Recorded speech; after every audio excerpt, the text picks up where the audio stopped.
Hey, what's up, everybody? It is Colin, and I am joined with Alan, aka Rakdos Madness, aka Team Tottenham Go. You're watching a dual stream, everybody, and I hope you're doing good. Alan, how are you today, my man? Doing great, man. Happy to be alive. Just Same, had a great same. July 4. So doing good. How are you doing, man? Doing great, dude. Doing great. Got the England game up on the corner in here, watching that kind of as we go. Yeah, had a good fourth as well. Man, this week's been crazy. I was off Tuesday, worked Wednesday, off Thursday, worked Friday, off today. So it's like I'm not even working, man. It's nice. It's really nice. That's great. But yeah, so I hope everybody out there is doing just as good as you and me are doing here. Like to say, first of all, it's too quiet. Let me get my music going. And second of all, if you're watching this live, big thanks. Smash that like button. And if you're watching on playback, do the same. Hit the like, whether it's on the Team Tottenham Go stream or the one on Talking Ball. Just spread the love. Just spread the love. It's free. It's free. And we really do appreciate it. I haven't streamed in a while, so if I'm a little rusty, everybody, please forgive me. But hey, it happens. It happens. Again, happy Saturday. It's the weekend. We've made it. And look at this. Audio Artisan is in the house. What is up, bro? Good to have you, man. Are you watching the England match right now? So you have that on as well. Audio, let us know. So 0-0. My stream's 4 minutes in right now. Yeah, we will let you guys know if anything exciting happens. But Alan, there's been some stuff that we need to talk about. First, of course, Chris Peters also in the house. Chris Peters is in the house. Chris Peters is in the house. That was an early one. Chris, I'm so sorry I missed you, buddy. Big love to Chris Peters. Chris Peters been my A1 since day one, supporting the channel for quite a long time. First subscriber, maybe even first Patreon member, first channel member. Chris is the man. Big up, Chris. I was just talking to you. I appreciate you being here, dude. Alan, the boys have returned, or some of them. The boys are returning to Hotspur Way. Yes, I saw it. Looked like Destiny got a haircut. It looks like he looks fresh. It looks nice. Mm-hmm. Yeah. Saw Richarlison. We saw some of the new boys. Some of the new ones. We saw Archie Gray and Lucas Bergvall. Yeah, man. Exciting times. Yes. I always love it when the season's getting ready to come back. We get to watch some preseason matches, see some players that maybe we haven't seen a ton of, in the past. And some players that we're seeing that we really wished we weren't seeing. I was going to bring that up too, for sure. Regulon, we saw Regulon walking in, and we saw. Yes, I saw. What's his name? Brian Hill. I saw. Yeah, there were some players that I was like, "Ah, why are you still here?" What do you think is going through those guys' heads? Like, they're just showing up for work. I mean, it's like me or you having to clock in. Oh Like they yeah, don't they have a want they don't want to contract. be there. So, Yeah, I exactly, mean, exactly. it and it's sort of I think if I was a player, I would say I would feel like, you know what, that's just the game. When it comes to the rumors and you're wanted, not wanted and stuff, it's the game. Yeah, you definitely got a new trim. He looks fresh. It looks Um good, man. Looks good. shear More hopefully it's not like aerodynamic. Samson, right? Hopefully he's not like Oh Samson when no, shearing yeah. his locks, but um The power's uh, all in the hair. the Is what you're the saying. power's all in the hair. But yeah, I think for the most part, these guys, they have contracts, so they'll play until their contract runs out. They are very well compensated people, so Very, I would very just true. be laughing my way to the bank every single day. And I would. they got friends there. It's not like they hate their life. It's not like Oh yeah, things can't be too bad. But absolutely. it does kind of, I don't know. Does it tell us anything that those players are back? Of course, but like you said, contract. Of course, they're coming back. Um, It tells us and they didn't make it into their either Copa America or Euro teams first, or that their teams got knocked out. very true. Um, Very true. and yeah, I mean, maybe they just want to get some early training. Even if they have plans, showing up is a contractual obligation, so they're just following their contract to show up. Absolutely. Uh, And who knows how far in advance we are with deals for some of these players. I think come preseason it'll tell us a lot. I think if we see a certain player play, it might tell us, hey, maybe they're not as far along, with their negotiations, with other teams, yeah, negotiating, maybe not as far along as we thought, because you would think if a purchase was pretty close to being completed, they wouldn't want the player playing in games for Spurs, be it friendlies or not. We've seen crazy injuries happen during friendlies. Just the word friendly does not imply that there will be no injuries or bad blood or yeah. uh, terrible fouls. So yeah, man. Did I see Exciting. Emerson show up? I believe you did. I'm gonna Yeah, pull that back up myself. But yeah, I'm fairly certain that I saw him. yeah. Which is another interesting one because the last thing I heard about Emerson, actually, let me pull something up here. But the last thing I heard about Emerson was that Milan weren't willing to pay the money that we were asking. Have you seen that? Yeah, They want to pay like it's 10 and we want like 15, 20, something like that. when they seem so cash heavy when they've got players that people want, whatever. But when it comes to they cash poor when they want players, but when they have players, it seems like they have a ton of money. Yeah, So exactly. I think it's just a game. I got a feeling Levy already knows how to deal with these guys because he's already said we'll move on. Fine, no big deal. We'll just send him to other teams and let that, if they really want him, they'll pay. The scary thing I heard though was the line, Tottenham are happy to have him stay if a fee can't be agreed. And I know that's something that you just got to say. You just have to say that. You can't say, "Oh, we are desperate to get rid of this guy, get him out of the doors right Yeah, now. We'll take right. This $5." Like, waste of space. He's just yeah. taking up our oxygen. So No, we yeah, have you to can't we say have to that. say that. Yeah, but it's Yeah. still it's scary to hear. Um, I think that's all part of the negotiation, the negotiating tactics. We love having him here. Of course we do, because he's a model. Aside from HR politics, you would say things like that about an employee that you want to move on. Oh, he's perfect. He's Yeah, great. yeah. We love him. We don't want him to leave. That's No, that's all he's a the good kinds of player. He's yeah, definitely good enough for Spurs. yeah, Wink, wink, right, wink. right. Yeah.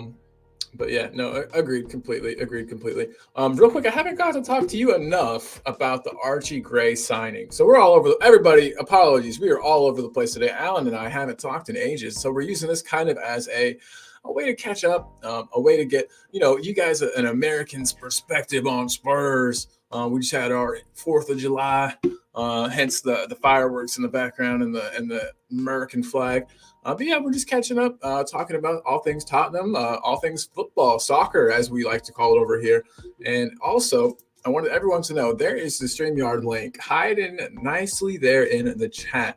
It's a dangerous thing. We don't always do this, but if you would like to come on and have your say and talk with us, talk about the England match, which I've got on right here. If you would like to talk Spurs, if you would like to talk the U.S. men's national team, which Alan and I would love to talk about, let us know. Come on in. We'll talk about anything you'd like. I think it sounds like a fun time. Alan, you down? You think it sounds fun? Totally. I mean, there was some controversy in the Copa America. Oh, there's a lot of controversy, as we were talking about. Yeah. The referees have unfortunately made themselves front and center, with attention, which is frustrating. Very frustrating, and that's something that we. I think you see that in the Premier League a lot, or at least you used to. Referees that wanted, I don't know, their name in the headlines. They wanted it to be about them to a certain degree, and not good, never good. Especially when it's happened repeatedly. I think the Premier League has done a pretty good job of getting those fools out, but it does not seem like maybe on the international level that is the case. I don't know how referees are picked. I probably should do some research into that. Well, that's just it. I think it's UEFA, right, that picks them, and I blame the governing groups that assign and choose these referees, because I think all referees, there's always going to be some controversy surrounding them with calls and whatnot. There's always going to be people feeling hard done, but as long as they're as neutral and unassuming as possible, where they don't take away from the game, then there's going to be those bad calls. There's always going to be people feeling like that. But like in the game, the America-Uruguay game, the referee was already known to have past corruption problems, and that's and remind me again. You said that he was like in charge of a tournament or refereeing at a tournament, and then ended up with like a bunch of merch like from the club that won. Is that basically like? Yeah, it was a club game. It was a club game, okay. And he had a bunch of merch. There was like T-shirts and stuff like that from the team that won and whatnot. And I think he got in trouble for it. And then now again, he makes some very questionable calls, and then he does. He obviously didn't feel good about either specifically Christian Pulisic or the America team in general, where he wouldn't even shake the guy's hand. That's a weird thing. Referees are supposed to be neutral, impartial, completely impartial. And even if they feel like the players who will always yell at them, players are always going to yell at referees. The referees are supposed to be the example, and they're supposed. So when he doesn't shake the guy's hand, it's like, what's going on? Man, when that happens, between players on opposing teams, they refuse to shake each other's hand. I mean, that's big time news. That's big stuff.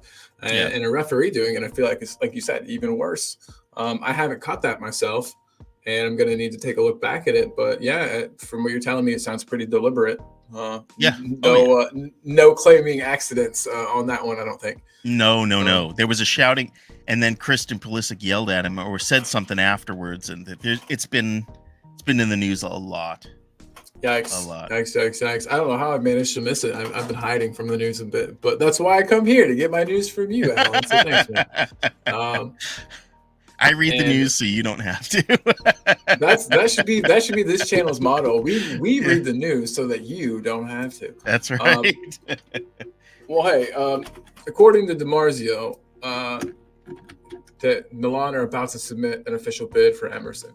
Apparently, everything so far has just been talk, and no official bids have been submitted yet. But this depends on how much stock you put into DiMarzio, or any of these news aggregating fools, to be totally honest. But yeah, according to him, and I mean, he's Italian. Maybe he knows some stuff about Milan. But yeah, I would really like to know more details about this. All I've seen so far is a headline. It doesn't say. Someone on the internet says next headline: Tottenham officially reject the bid.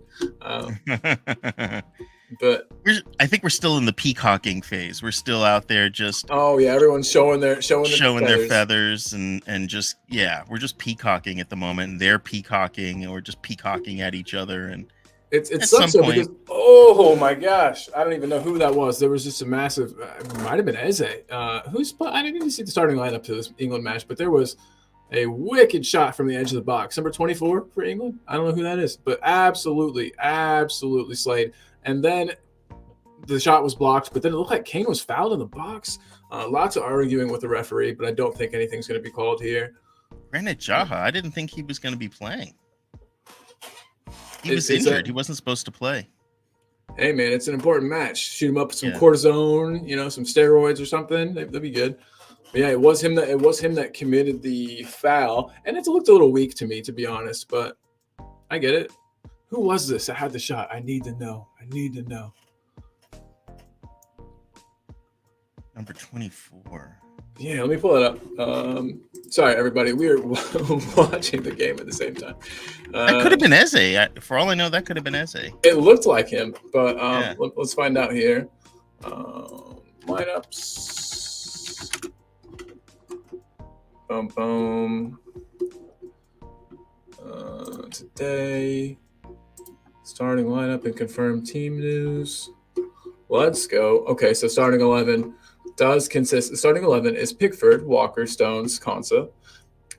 Interesting. I forgot that he can't play today. Trippier, Rice, Mainu, Saka. It was probably Mainu then. Foden, Bellingham, Kane. Because then on the subs bench, it was Mainu. Yeah, sweet. Go Mainu. And then on the subs bench, just to fill it up, we got Ramsdale, Henderson, Shaw, Alexander-Arnold, Dunk, Gallagher, Tony, Gordon, Watkins, Bowen, Eze, Gomez, Palmer, Wharton. Jesus Christ, that bench is stacked. And if you ask me, I think the bench, some of those players, I don't know how they're not starting right now. Imagine if we had this type of talent pool in the States. I know. If only we had this kind of talent pool. Jesus Christ. Let's play a fun game. What players on the U.S. national team do you think can even get into the England team? Whether I don't even mean starting, like just on the bench. Do you think any of the players that we've got would have made the flight, to the tournament? No. I love it. I love the honesty. Yes, I love it. Yeah, there's very few players you could make the argument for. I mean, I've seen we've seen Christian Pulisic play for Chelsea when he played for Chelsea, and he really didn't light it up. What's his name? We have the one defender who is on Fulham. I know exactly what you mean. He's not that amazing. I mean, he's good, but I don't see him making the team. Was that Ream? No, or Robinson, Anthony Robinson. Yeah. Nice. The captain Ream. I think he play like in the MLS, I think, or something. I don't know. I believe so. Let me put one up. Anthony. This is Anthony Ream, not Anthony. I always wanted to say Anthony.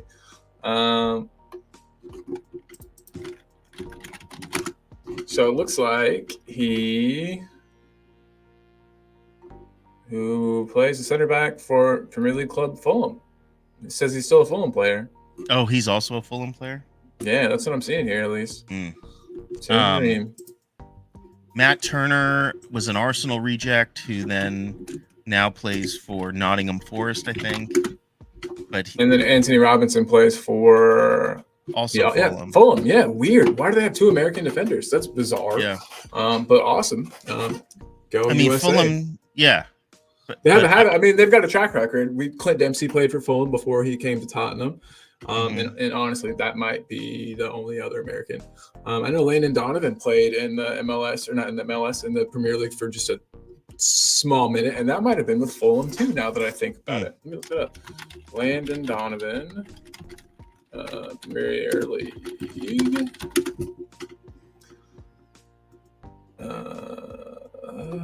What Premier League team did he play for? He played for Everton, son of a bitch.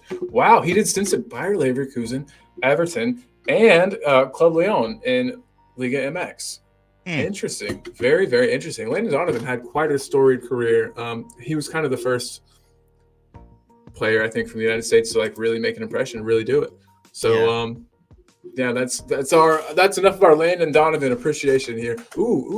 England look like they're creating problems. And man, they reached out a cross, flashed across the goalkeeper, Saka. And there was nobody there to tap it in, but that was perfect. That looked like Ange would have been salivating over that cross, but Saka might have been offside. Very, very close. Very close. From the neutral perspective, I think Mainu is an amazing prospect for Man United. They got really lucky with him. Yeah, they played him kind of out of necessity, if I'm not mistaken. And then he just they kept did his because spot. of injury. Yeah, awesome, dude. You can't. He beat stepped that. up like Pop Madasar. He kind of just stepped up at a young age and just cemented himself into the lineup. Too bad. I wonder if they could give a little bit of that to to our boy Johnson, you know. Brendan Johnson. Yeah, if Johnson could get just a bit of that, I think we would be great. And he needs to really grab these chances by the horns. Casey Keller is a legend with the Millwall fan base. I knew that Casey Keller did a stint at Spurs, but I had no idea that there was enough time at Millwall for there to be so much love. I'm going to Google this too. Man, Casey Keller's a gentleman too. Met Casey Keller. You've met him before? That's awesome. I met I met Casey Keller, and I met the whole '94 World Cup team. You know, the America team that we beat Colombia. I was at that game, the one where we beat Colombia. What was it, 1-0? And the guy that had Escobar had the own goal, and they wound up killing him when he went back to Colombia. Yeah. That's crazy. I remember stories about that. That's a wild thing. I was at that game. No way, it was crazy. Bro. Yeah, how old were you at the time? Was it 94? So I was. I'm showing your age. I was 16. Nice. So I remember my father. I turned to my dad. My father turned to me, and we both said the same thing. We're like, he can't go back to Colombia when he scored that own goal, because we knew they'd kill him. And everyone in the stadium was saying it too. They're like, yeah, he can't go back. Oh no, he can't go back. It's like a South Park episode where, you know, everyone's just like mumbling to this. They're like, no, he can't go back. No, he can't go back. Yeah. But he went back and they killed him. Yikes.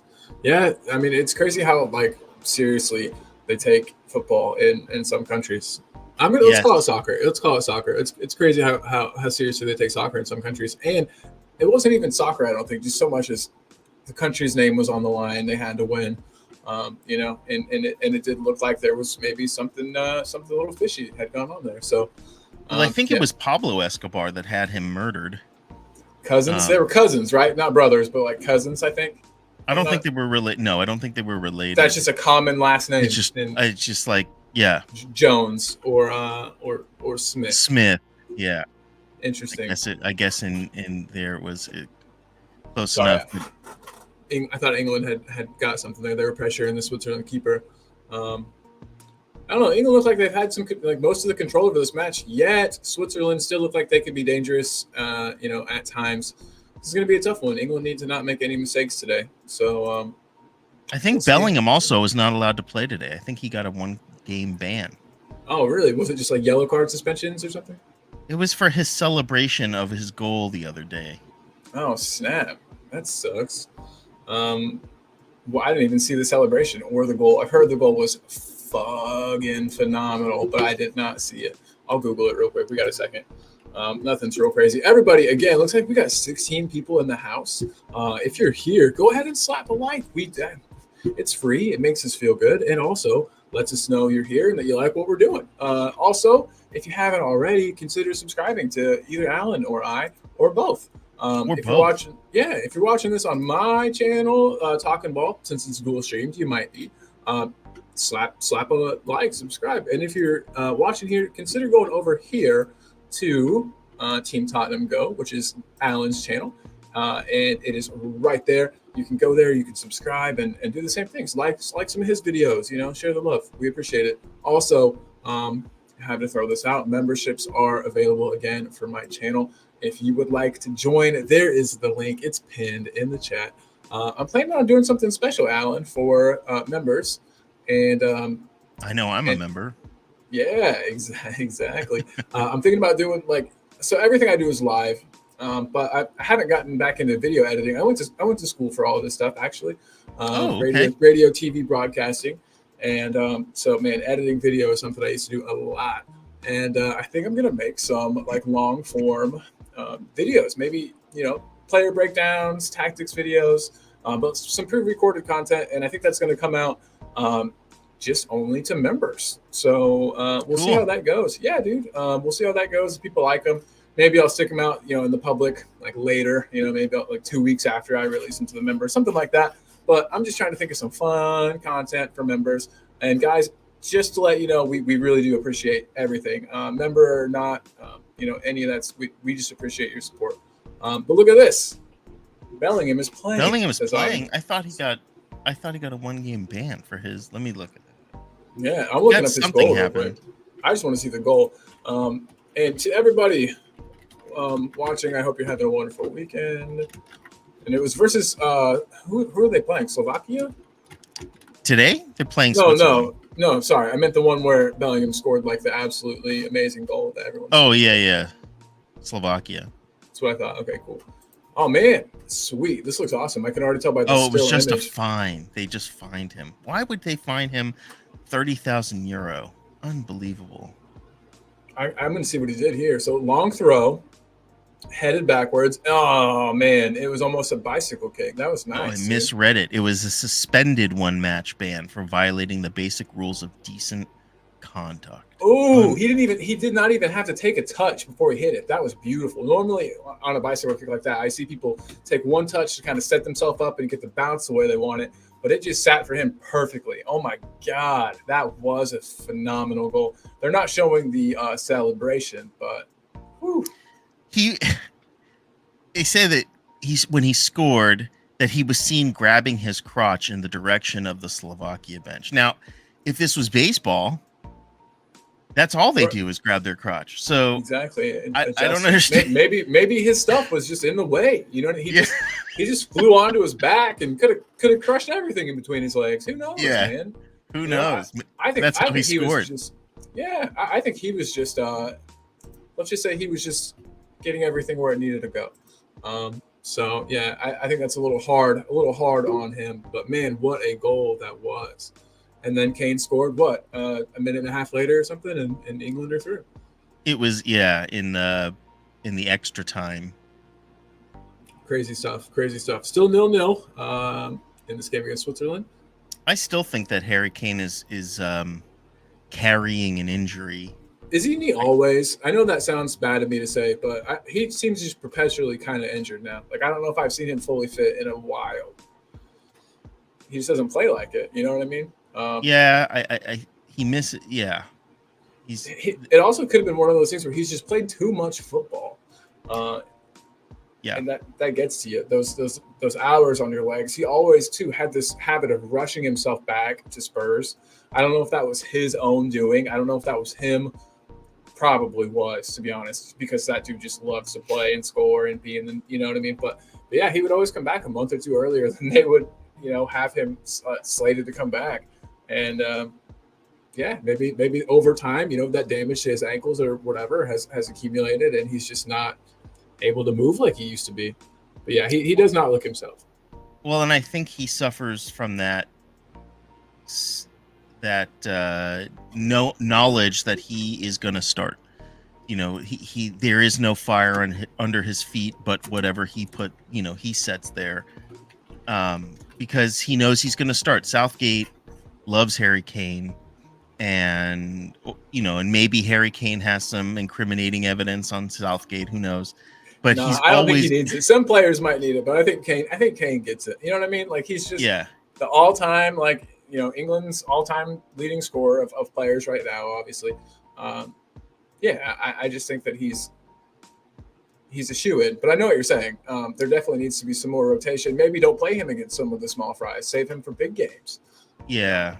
Well, and I think I don't think it works between him and Bellingham.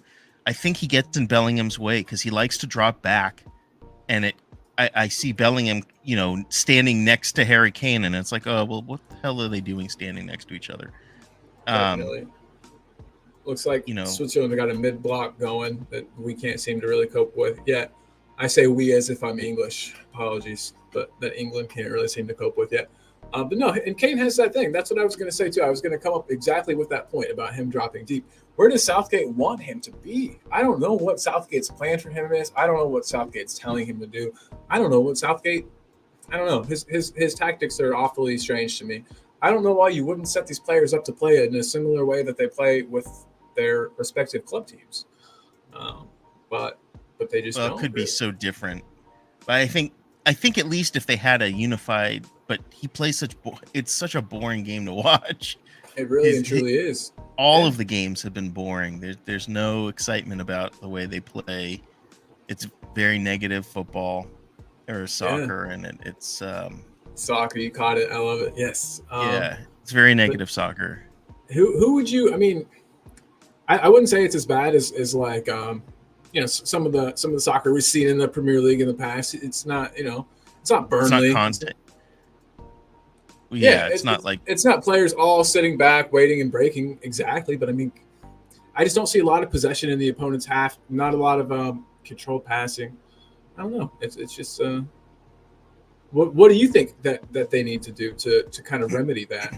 You were saying maybe if they had like you were starting to say something, but I think I cut you off. what they need is a new coach.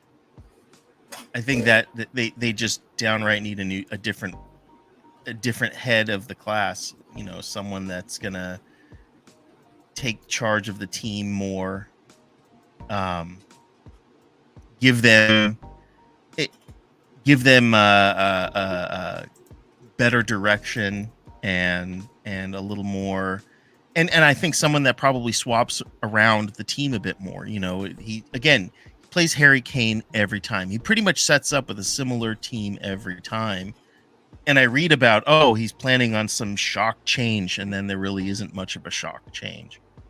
Um, he plays with pretty much the same people. Some people out of position, some people Right. in their respective positions. But yeah, I think his bench. Just look at his bench, man. I mean, swapping out Harry Kane for an Ivan Toney or an Ollie Watkins is not like I think scandalous, no. It's And so Adrian Stroka, who's on the channel a lot, who's also got his own channel, Tottenham Diehards, TTID. I'll put the link up for that in a sec. But yeah, I mean, so he's been crying out for them to play Kane in the number 10 role. Do you think that would solve a lot of the problems? Then they could get somebody like Watkins or Tony in. You could even play with two up top. There's just I think that Kane would play better with either a strike partner or him being allowed to drop deeper and having somebody else be that fox in the box, tap in guy. or I hate to say it, and I Harry Kane's one of my absolute favorite players in the world. But Yeah. it's okay to take him out.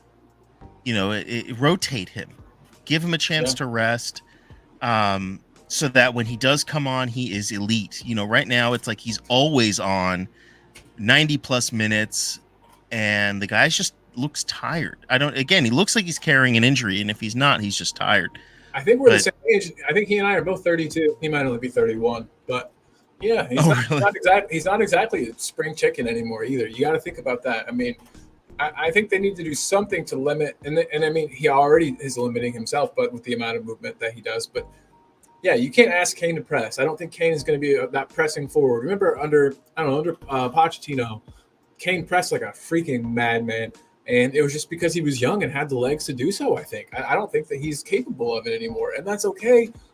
We just need to, and I say we again as if he plays for Spurs or as if I'm English, and neither of those two things are true. But they need to find a way to get the most out of him because he's definitely capable of so much more than they're getting out of him, at least for England. Obviously, he scored a freaking truck ton of goals in the Bundesliga last year, as we all knew he would. I don't think there was ever any doubt there. And yet the trophy curse continues. Did Bayern get any trophies last year? No.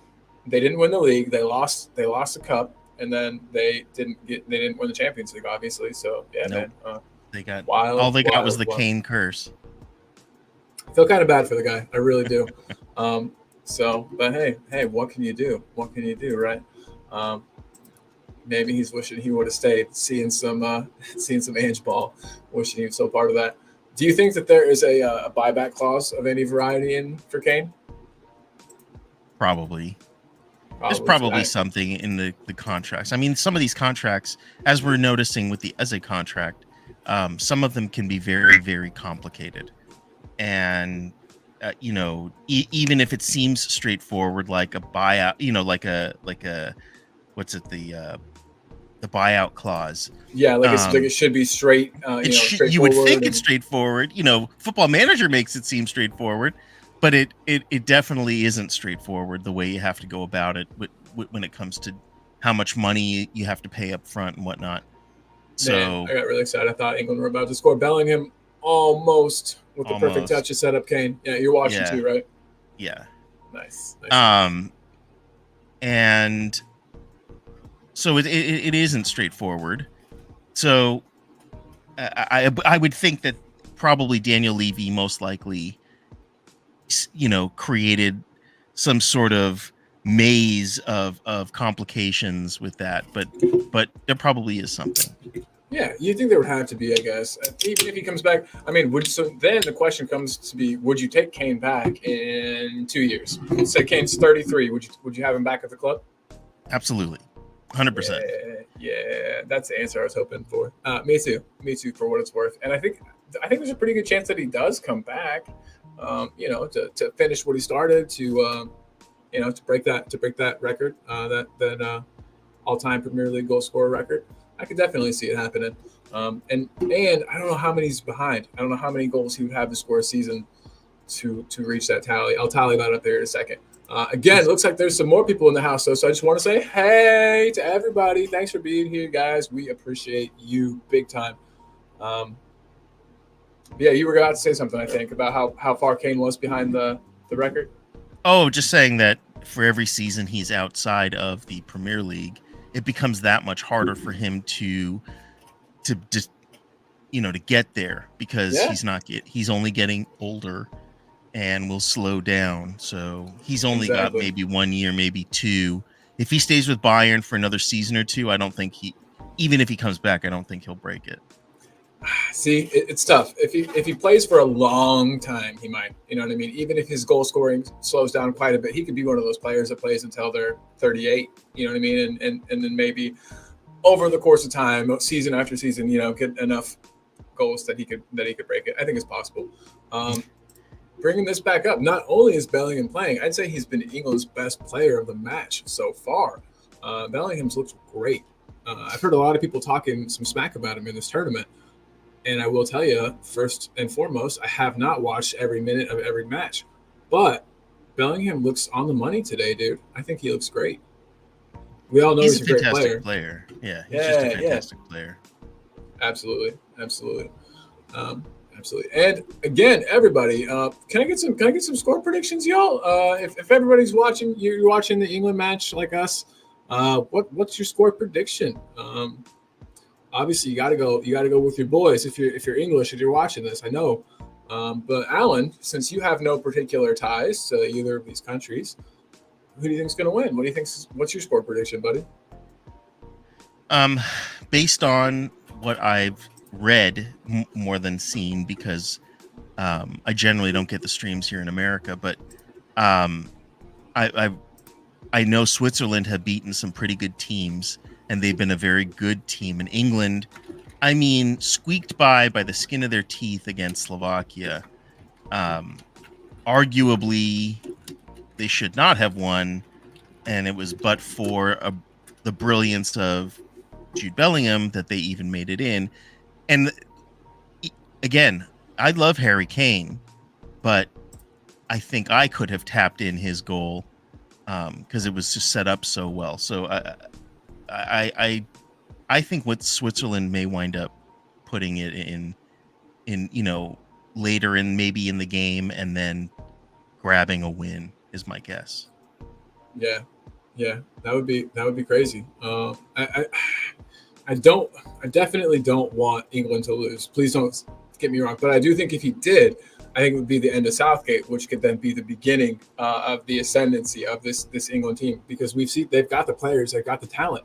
I think if you look at player for player, I think the England squad is just as good as Spain, and we've seen how good they're performing in this tournament.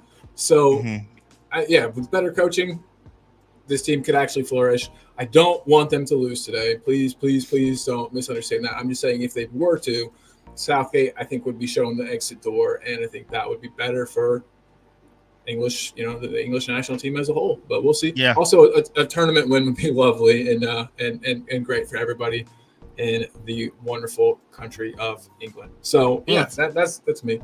it's a season of change. They have a new leading party and a new prime minister, and Yeah. Yeah. So they hey, they this is may as embarrassing. I don't know well. anything about that. What party won? What party won last night or yesterday or whatever that was? So Labor won. They Nice. won.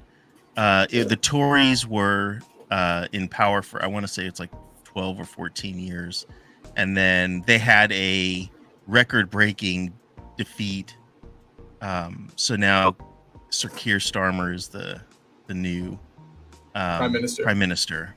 Well, see, man, don't want to get too political, but that's cool. It's cool that there's been a change. It's never good to have the same thing for too long. You have to mix things up. Without getting, like I said, to choosing a side over another side. It is good to have a bit of both, a bit of change. Both sides, some perspective. Yeah, It's so interesting. Nigel Farage made it into Parliament, which is interesting. I would not have thought that. Is it bad that I don't know who Nigel Farage is? He was the guy that kind of started the Brexit move. Oh, interesting. He's kind of a Eurosceptic guy, and how old is he? How old is he? Do you know, like ish? Probably in his early 60s, I think. He's a Trump guy. He's a Trump guy. And Trump is a Nigel Farage guy, so they like each other, those two. And again, I was trying not to be political, but I accidentally let everybody know how I feel about that guy. Sorry about that, everyone.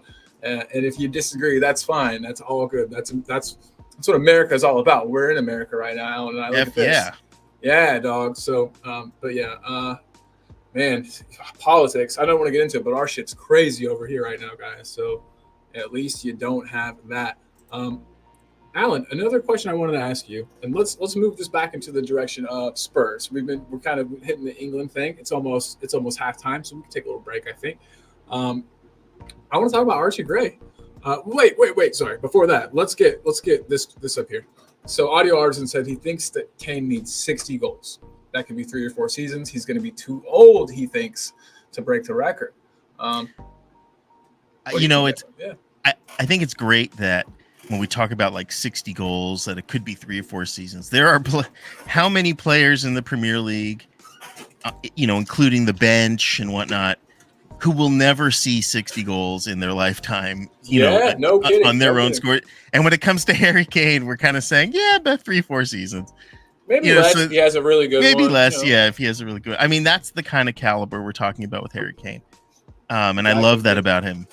Yeah, you can't get that everywhere. I mean, that's just, I remember Harry Kane when he was really young. I wanted him off the team so bad because it seemed like all he would score were own goals.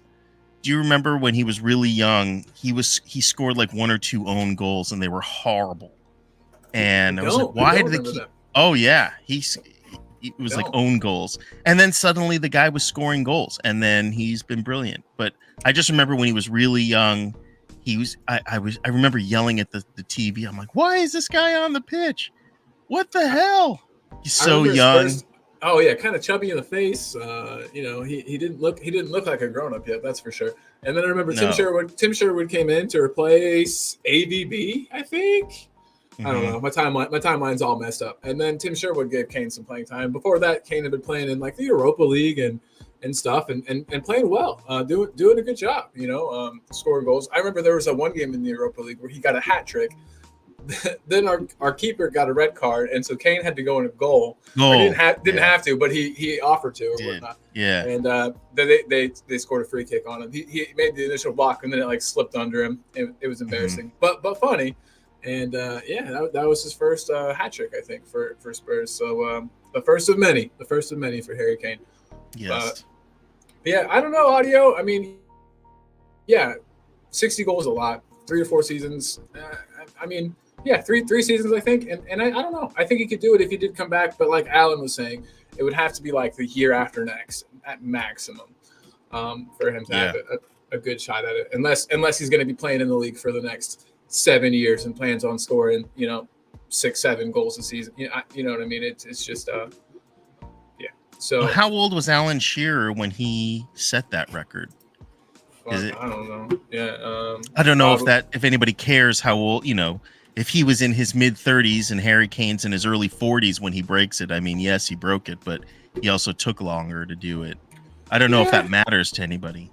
not me, but no, I know what you mean. I think it would just be kind of a testament to modern sports science that he's a lot, that he's able to continue going for so long, keep his body going. Mm-hmm. Um, Look at this, Peter Kagayas is in the building. What is up, Pete? Pete the paramedic says hi all. 2:45 a.m. in Melbourne. We are at Oh halftime, man, by the way. We are at halftime, by the way, in the England match. Pete doesn't care about that. But Pete, thanks for joining us today, man. It is really good to have you here. thank And you, especially 2:45 in the morning. Oh, did you yeah, say so did you just? he's a paramedic? Must have gotten Yeah, off shift that's my guess too. I was going to ask, are you off or are you or headed just in, about to Pete? Let us start. know. Yeah, Yeah, one or the one of the other at two. that time. Yes, sir. So, hey, I wanted to ask you about this. Have we talked about this together? Archie Gray, why is everybody so pissed off about it? People are pissed off about that. I thought everyone was happy. Bro, maybe now. Maybe the pissed offness has finally like worn away and everyone has just kind of relaxed. But when it happened, everybody was ready to fight. Like it was bad, man. Pete's still on. Pete, big Oh up, wow. dude. Thanks for tuning in to us while you're at work, Yes, man. You could thank be, you. Hopefully you yeah, have an easy shift. no kidding, dude. Hopefully everything's good. It's just was the 4th of July over here, so I'm guessing every paramedic in our country was busy, um, trying to glue people's fingers back on. Yeah, Um, rehydrate them. I didn't blow any of mine off this year, thank God. Oh, good. All 10 fingers intact. Toes, I can't say the same. No, I'm just kidding. Toes are good too.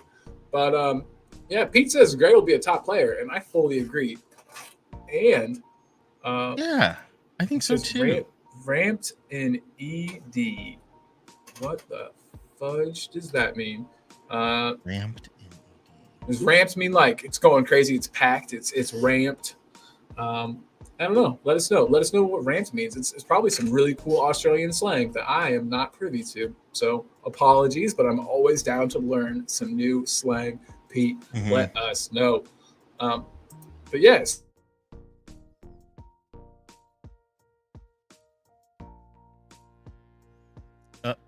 Did I just freeze?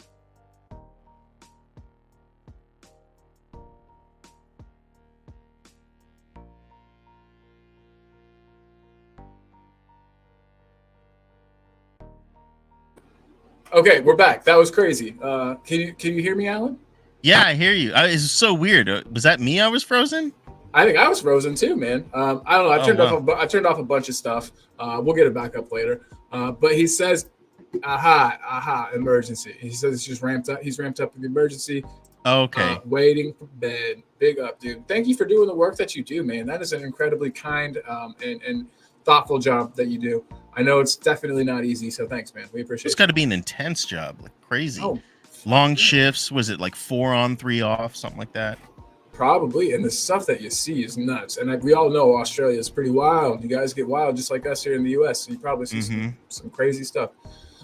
Yeah, audio artists have been saying that Gray has a very high ceiling. He's excited to see him develop, and Yeah, me too. And Alan, I'm excited. You know I am. I do know you were very excited. And it's interesting. I'm starting to get who Ange kind of reminds me a lot of Pochettino because it seems like he likes the young players who he can develop in his style, and And that who will that, do that anything seems asked of them. You know what I mean? right. Like they're not going to say, "Oh, I don't Anything. want to play." Yeah, anything. But he's like, no players are going to be stuck up and say, "Oh no, I don't play that position. I play this position." No, he's going to play you where he wants to play you, and you're going to deal Yeah. with it. And the players Hmm. know that. And I think with younger players, it's easier to kind of be that way as well. So, Well, he seems eager. Archie Gray seems, and I think Ange was a big part of the reason why Archie Gray came to Spurs. So, um, I'm starting to get a sense of who he's been looking for and why maybe we're not going for certain other older players because maybe they're harder to fit into Ange's system. Maybe he wants them to play a certain way, and they're just like, look, I know how I play. I'm not willing to change, and that's going to be a problem if you want me to change. yeah, So, for sure. um, we have Archie Gray, Lucas Bergvall. I'm excited about our midfield, and where it's going to go. Especially when we have some of these other under 21s, and Yeah. um, And even though he's over, I think he might be over 21, but I mean, Saar's a young player, Dragishin's a young player, Van de Ven's a young player, and now we've got these midfielders, these new midfielders that are young men. We've also got youth up top. We don't talk about it a lot because they're not like tip top, best in the world talents, but we've got Valise, we've got Troy Parrott. We've got Dane Scarlett. We've got players that can play. I don't know yeah, exactly how we're doing in the winger department in the under 21s or in the the youth teams, but yeah, I mean, I can clearly see what we're doing here. But part of the reason why everyone's so pissed off, Alan, is because there's been different numbers like kind of thrown out there for what Archie Gray costs. Some of them are as high as people saying 45 million pounds, which is a lot, or 45 million pounds, something in that region.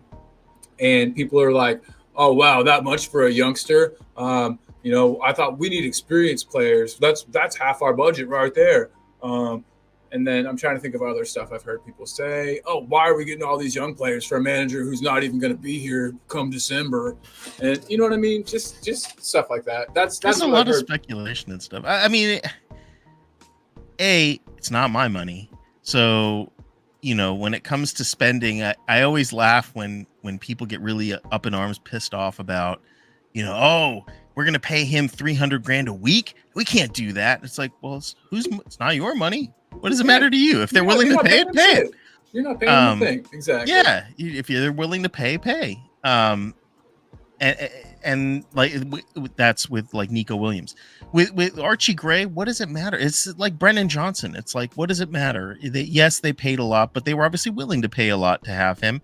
They obviously see not just a player for the now, but for the future, because he is young. Yeah, I know he's was he like 22 or something like that. He might be even younger than that, to be honest. But they see a player that's got a He high ceiling, as is. Audio Artisan is saying, and is a player for the future. And that's investing in the future. He's only 18 years old, my man. 18. He's 18. Yeah, yeah. Yeah, so there is that. Him and Lucas Bergvall are going to be the future of Tottenham. And players like Will Lancashire and hope maybe Dane Scarlett and Yeah. the Donnelly, and it's exciting to see. Brennan Johnson's also very young. Pat Matasar's very young, as you said, and Dragishin's very young. So we've got a young squad.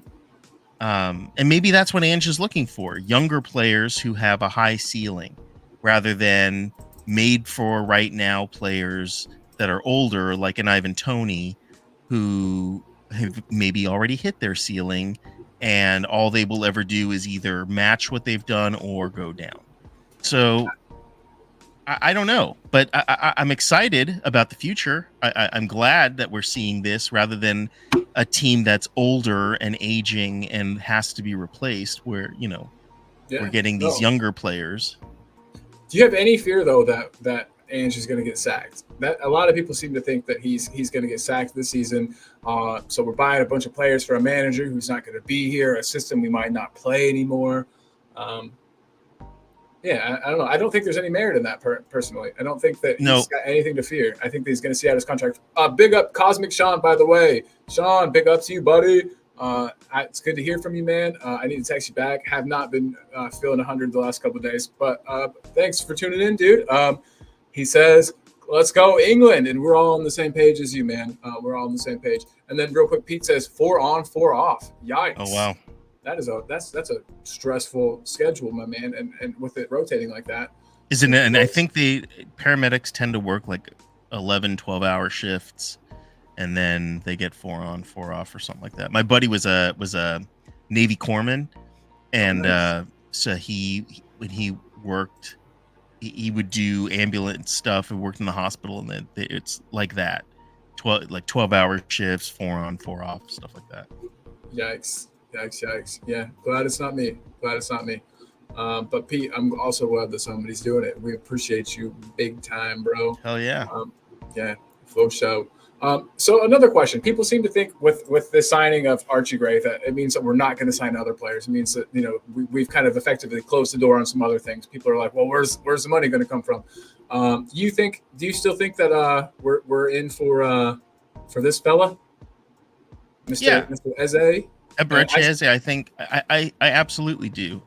I think when Adrian and I were talking about this, that when they agreed personal terms already, that likely they've all, the team at that point would have done everything else. Well, why go that mile to agree personal terms if you weren't willing to do everything else to get the player? So 100%. I think now that we are in July, we're in the new fiscal year.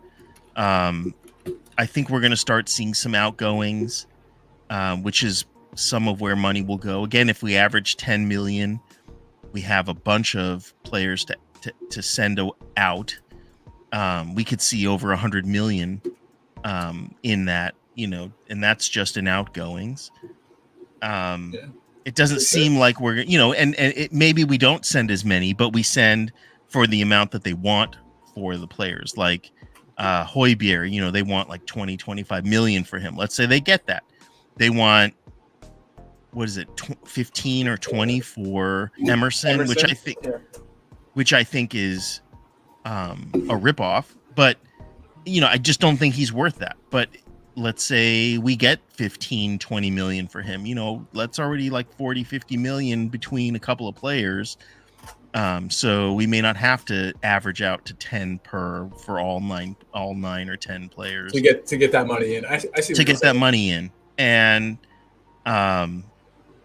so to address what you were saying before, I don't know where this Ange out stuff is coming from. I mean, people are just, I think people are playing Football Manager a lot, and they're just so pissed off about whatever they're pissed off about. Ange's tactics, no plan B, suicidal high line, conceded the most goals out of any team in the second half of the season or some shit like that. I don't know. Yeah. I don't actually know if that's a true stat, but it was high. I mean, we did concede tons of goals in the second half of the season. I get that. We did. I just don't see the cause for concern yet. And I know I always bring them up, and who likes bringing them up, but their freaking colors are all over our screen right now. So the freaking scum down the road. How long did it take them to get everything figured out and perfectly in place for their really good season that they just had? Pains me to say, you know what I mean? So yeah, I think that you're right. The Ange out stuff is super premature. If there ever becomes a time for that, it definitely isn't now. I'm not saying that he's going to be here forever or should be here forever or should never be sacked ever. I mean, everybody's, culpable. If there's a problem, everybody is, at fault or all the coaching staff, Ange especially. And so if we have a terrible season, maybe we reevaluate. But I think until that happens, what? It's kind of just where I am. Like, I don't understand it at all. Yeah. Well, people, I think you have to have reasonable expectations. I don't think it's reasonable to say on one side of my mouth, I want to give a coach time to do what they need to do. And then the other hand, on the other side of my mouth go, well, I gave him a season, so he's got to go. Yeah. I didn't like what I saw. Didn't like what I saw on the season. Yeah. How could anybody say that too? I mean, like that statement, I'm sure no one's saying that because everybody, I think, likes the football that we saw, at least compared to Conte. You could argue the football under Mourinho was exciting-ish because Kane and Son were just so on it. But under Conte, it seems like everybody took a step back. The football was boring. It was no fun to watch. I felt like I was watching boring England national team. It was but worse because we don't have the talent that they've got. So right. Yeah. Well, and Ange is playing with Conte's team, and so I'm excited to see what Ange will be able to produce with players that he wants, and it's not so far that hasn't happened yet because we've only had Timo Werner and Archie Gray. So it's not like he's got his team now. It's, so there need to be more outgoings. There need to be more incomings. And then. And speaking of outgoings and incomings, let's switch to incomings. we know that Archie Gray's done. He can play that inverted fullback role, so that's good there. He can also play in the midfield. So I think that's cover for two positions. I don't like using one player in my mind as cover for two positions exactly, but so Archie Gray, we got covered for two positions there. What other must-have positions do you see Ange demanding us getting? That kind of thing. We need a center forward. We need a striker. Yeah, Desperately. We yes. saw last season just how poorly we perform without Harry Kane, without a prolific striker. Someone who knows how to take the crosses and score them. And we just so many times it just seemed like all we did was pass in the box. Do you watch that? It just seems like we passed to pass to pass to pass to pass around the box thing. Yeah, passing around the box. And it's like because we don't have that shining star who's just in that deadly striker who can just put away balls and the whatever crosses, they're just there. Headers, whatever comes their way, they put it in. We need that, which is kind of why I want like an Ivan Toney, because I feel like he can do that. And you don't need a young player per se in that position who can grow in. You can get a ready-made now player for that. Absolutely. I think we need a left back and a right. I think we need a backup for Destiny or someone that can challenge him. With Kyle Walker-Peters coming back to the club, how would you feel if that happened? I know the same exact members of the fan base that are really mad about Archie Gray would absolutely have a fit if Kyle Walker-Peters came back. But I've been impressed with what I've seen from him in Southampton. I really have. He looks like he's bulked up he's gone from a boy to a man. Real quick, Queen Ellie Hoybier in the house. Royalty in the building. Ellie, what is up? Good to have you. Yeah, Ellie, big up. She says she loves Archie, and I do too. Yeah, Ellie, I don't know if you remember. I don't know if we talked about this, Ellie, but I've been showing everybody highlight videos saying that he's the player I wanted. If they wanted Joe Rodon, give us Archie Gray. I knew it was not super realistic, but I mean it worked out well. It worked out. So there we go. Kyle Walker-Peters, KWP. I was not impressed with him when he was a part of Tottenham before, and maybe for Southampton. I know he has done pretty well. Aside from Harry Kane, I'm always leery about having players come back. Generally speaking, I think that. It's like dating a girl and then breaking up and then making up and coming back. It just. I will have to say, Spurs have had a pretty good track record of doing that in the past, though. Jermaine Defoe left, came back. Was important to us when he came back. Not as good of a player. Obviously, he had aged. Age had caught up with him a bit, but he still scored quite a few goals. We also had Gareth Bale. Yeah, Gareth Bale, Robbie Keane on more than one occasion, or more than one stint with us. So we have, as a team, had pretty good luck with doing that. But I think if we bring back players now, we've got to be really careful, like you were saying. Kyle Walker-Peters, Marcus Edwards, Yeah, Kyle Walker-Peters, I would not even speak about Kyle Walker-Peters in the same breath I would Gareth Bale or Robbie Keane. No way. There's obviously a vast difference between their abilities. I would have Gareth Bale back right now. I would tackle him on the green, golfing, and then kidnap him and put him back in a Tottenham jersey and get him back on the team, even right now. And he's probably a little bit heavier, probably out of shape a bit, and I would still take him back right now. Definitely, I think he's Kyle Walker-Peters. We can do better than that and still have a backup, I think, personally. And Marcus Edwards, I don't know. He had issues outside of the pitch, right? And that was part of the Yeah, but problem. he was very young, like 16 years old. Like I was a piece of shit when I was 16. Like I didn't just have some issues. Like I was a freaking dumb asshole at 16. So you know what I mean? Like if we look at these guys who are uber rich, have everything they could ever want, want for nothing, more money than you or I make in a year, they make in a week.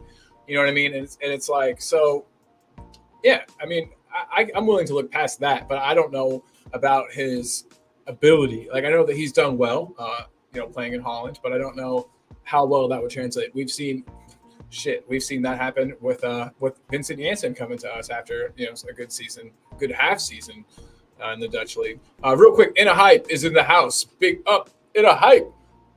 He's saying that Chiesa has a reasonably cheap release clause from Juventus. That's definitely one to look at. And then he's also got some more. Patrick Dorgu from what the fuck team is that? Lecce?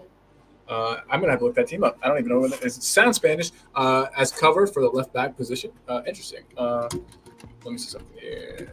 That's a deep cut. I've never heard of that person or that team. He is our resident. They're Italian as well. Makes sense. But he is our resident scout In a Hype. He comes in. He kind of has some deep cut names. Switzerland just had a shot. Easily stopped by Pickford. But yeah, man, this game's wide open still. Could definitely go either way. But yeah, In a Hype, definitely gonna have to check him out. I'll put on a compilation video, watch it on the third screen while we're doing this.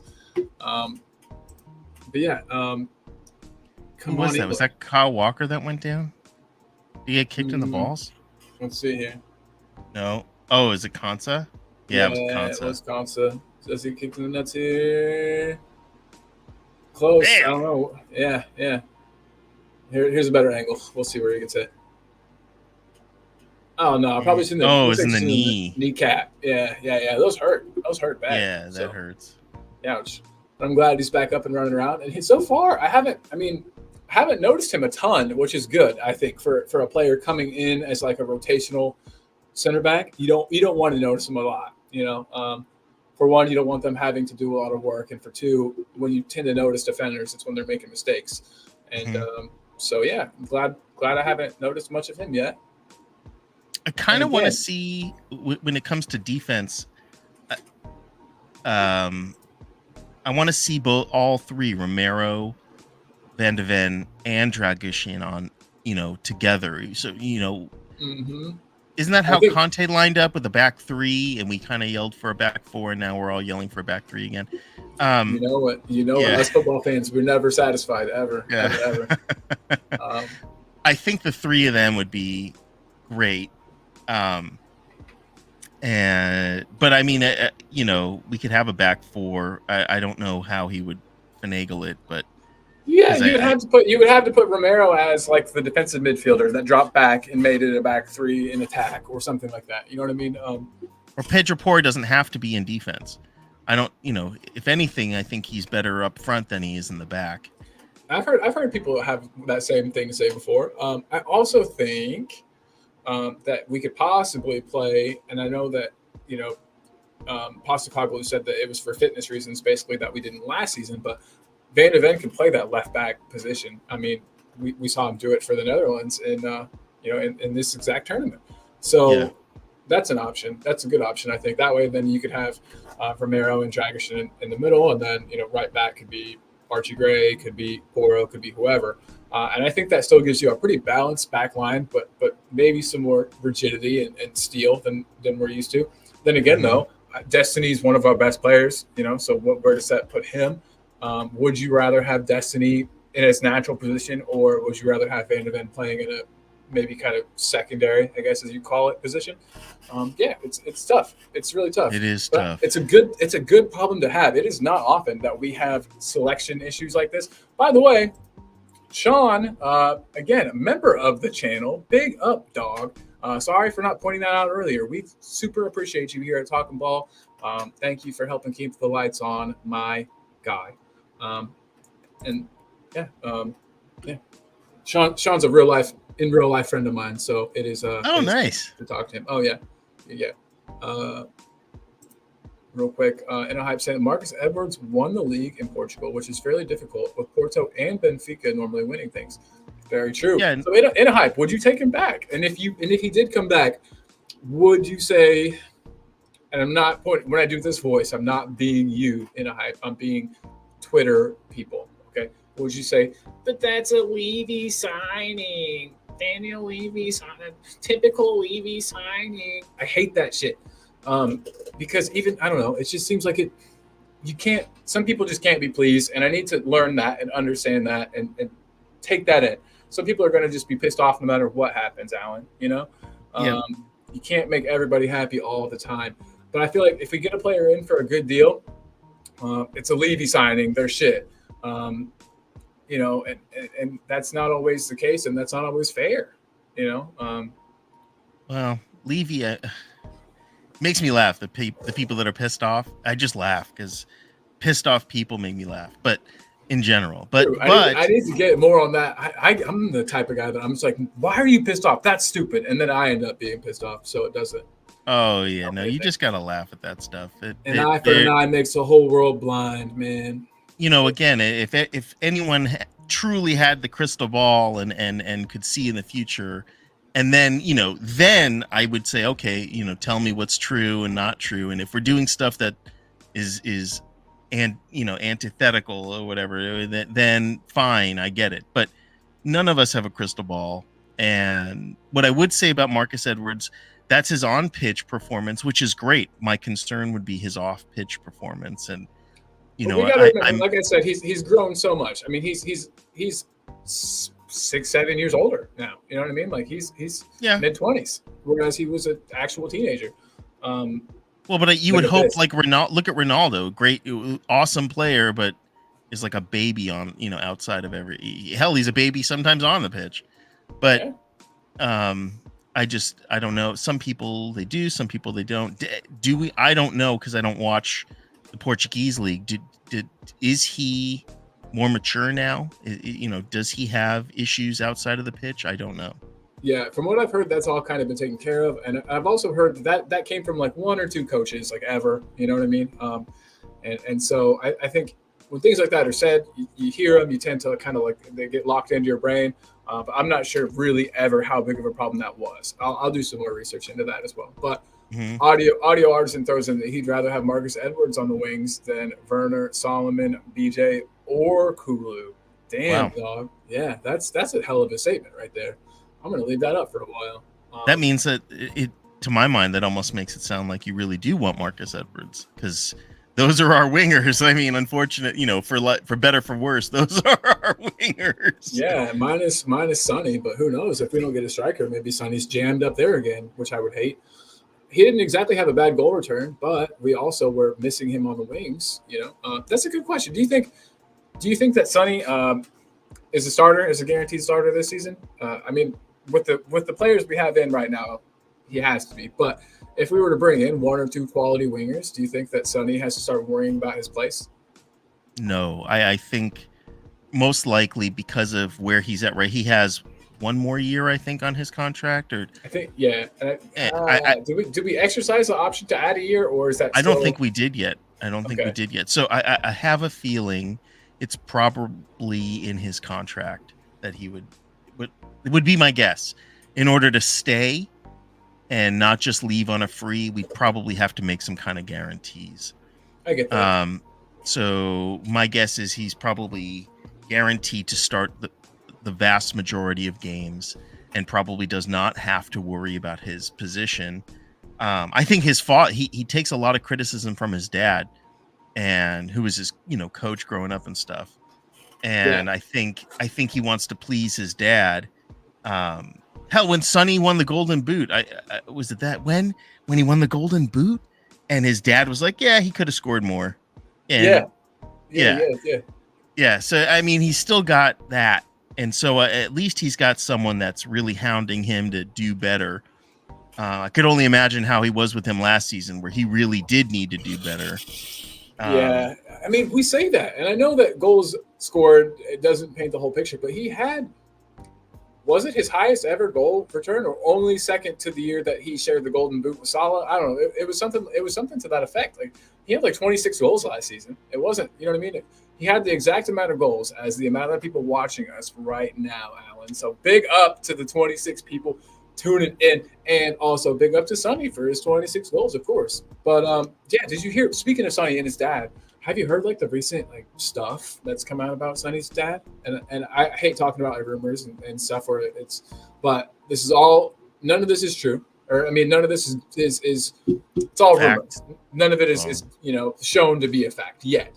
But there's allegations. So Sony has opened up these like football camps, or maybe his dad opened them up. Anyway, his dad's one of the trainers there, and like some kid has apparently there was some kind of like abuse going on, not that kind of abuse, but just like physical abuse going on, and Sonny's dad has been like implicated. And again, I'm not sure who the hell knows what's true, but that's definitely not a good thing or a good look, and hopefully that isn't true. But we all know that his dad was kind of like that with him, so it's easy to wrap your mind around that and kind of convince yourself that it's true. We'll have to wait and see.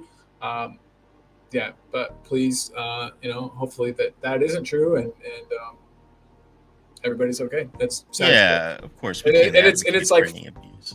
Oh hell no. Even though its cultures are different, places in the world are different, with what is and isn't allowed. But not something we like to hear about or see, especially when it's young kids at the forefront of it. So hopefully everybody's good. Hopefully it's all just rumors. I heard the kids' parents were demanding money. It all sort of sounds a little fishy. Like there's definitely more to the story than we are being told. But yeah, there usually is, right? There's three sides to every story. His side, her side, and the truth. So yeah. So back to the match. I would say this has been Switzerland's best period that like I said, I just glance up occasionally, but and Switzerland's been doing a pretty good job. They've had they've forced a couple saves, gotten a corner or two last few minutes. I don't know, man. Yep. I'm always afraid of the underdogs in situations. Always. They've got more to fight for. They're going to fight harder. I kind of feel like England's the underdog in this game, though. I think Switzerland has had a better tournament. Yeah, but I think Switzerland view themselves as the underdog, whereas England don't. England probably see themselves as a team that should come out here and beat these guys. So I think that underdog mentality is what really can propel teams to be better than they are, to play better than the sum of their parts. You know what I mean? And yeah, we'll have to see, because England definitely isn't playing to even as good as some of their parts, let alone going past that. So yeah, we'll have to see. I hear what you're saying. It's tough. To anybody who's watching in the chat, who's watching the match, who would you say the underdog or favorite, or however you want to word this? Yikes! Kane just got hacked down, absolutely scythed down. Yep. Yellow card at least. Come the fuck on, dude. Sorry for my language. Anybody watching? There was first it was Manu. Yeah, got absolutely clobbered, and then look at. I guess that wasn't as bad as it looked. It was more from the side than from behind. But god damn. Yeah. Two subs for the Swiss. I mean, I'm not rooting for the Swiss. I mean, Granit Xhaka will always be an Arsenal scumbag. So I can't, and he's in red, and I can't get past it. But I think they've had a better, game. They've got a lot of talent. I saw Fabian Schär from Newcastle's also on there, and they've got a lot of talent. And they've had a better overall tournament. And I think most likely they're coached better. Almost certainly. Certainly, yeah. There you go. England building from the back after a short free kick. Here to see what they got, baby. Anyway, we'll leave that go. We'll let you guys know if anything exciting happens. Hasn't yet. Yeah. Audio Artisan is pointing out an important and I think really cool fact that Edwards had a good connection with Poro at Sporting. They ripped up the right-hand side, which is actually a pretty cool thing to me. So while we're on this whole Edwards train, I didn't put a banner up for it, so I want to make it yet. Oops, be good if I can spell. There we go. That's a word.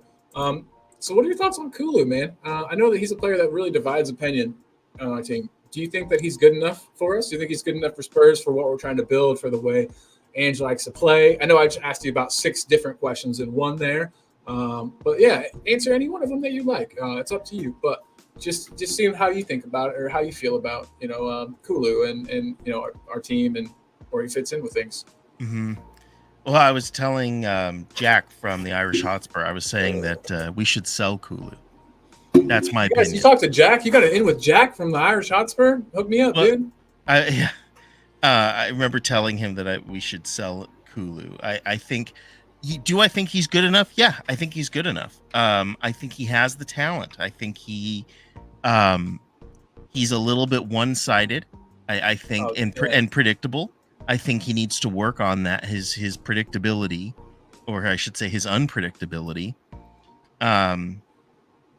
And he needs to lose a little bit of weight or something. He needs to get a little bit more speed. I think he might be at the point in his life where that's not an option. You know what I mean? Maybe it could be, but I think they need to do something to get him to work with his right foot more. He suffers. The team, and as a result, the team suffers because he doesn't like to use his right foot very well. He does surprise us from time to time with his right foot, but generally he prefers the left and will do stuff on on his left. And I guess maybe leaving that right foot as the surprise option that no one expects. Maybe that's a good thing if he could use that to good effect. But no, I see what you're saying. He's incredibly predictable. It's go down the sideline, cut in on his left, try to have a shot. But there are a lot of teams that would like that, and the reason why I say sell him isn't because I think he's a bad player. See, and it's part of the culture of Tottenham that we sell players that we think are bad. But really good teams, and I think of Man City, for example, they'll sell players who are great. Just because they can move them on to get a younger, very talented player. And that's where I think Tottenham, as we move into that next echelon of teams, we have to be willing to sell players where they're very good and still up there rather than on the decline. So that's why I would sell Kulu. I would sell Bentancur. I would probably. Whoa, you'd sell Bentancur? Woo! I would, because again, I think we can upgrade on Bentancur. And I think we did good business to get him. I think he's doing very well, but I think we can improve. Massive injuries that he had as well. Yeah. Right. But I think we can improve on him, and I think he still retains a lot of value. So I would sell them. Again, I'm not.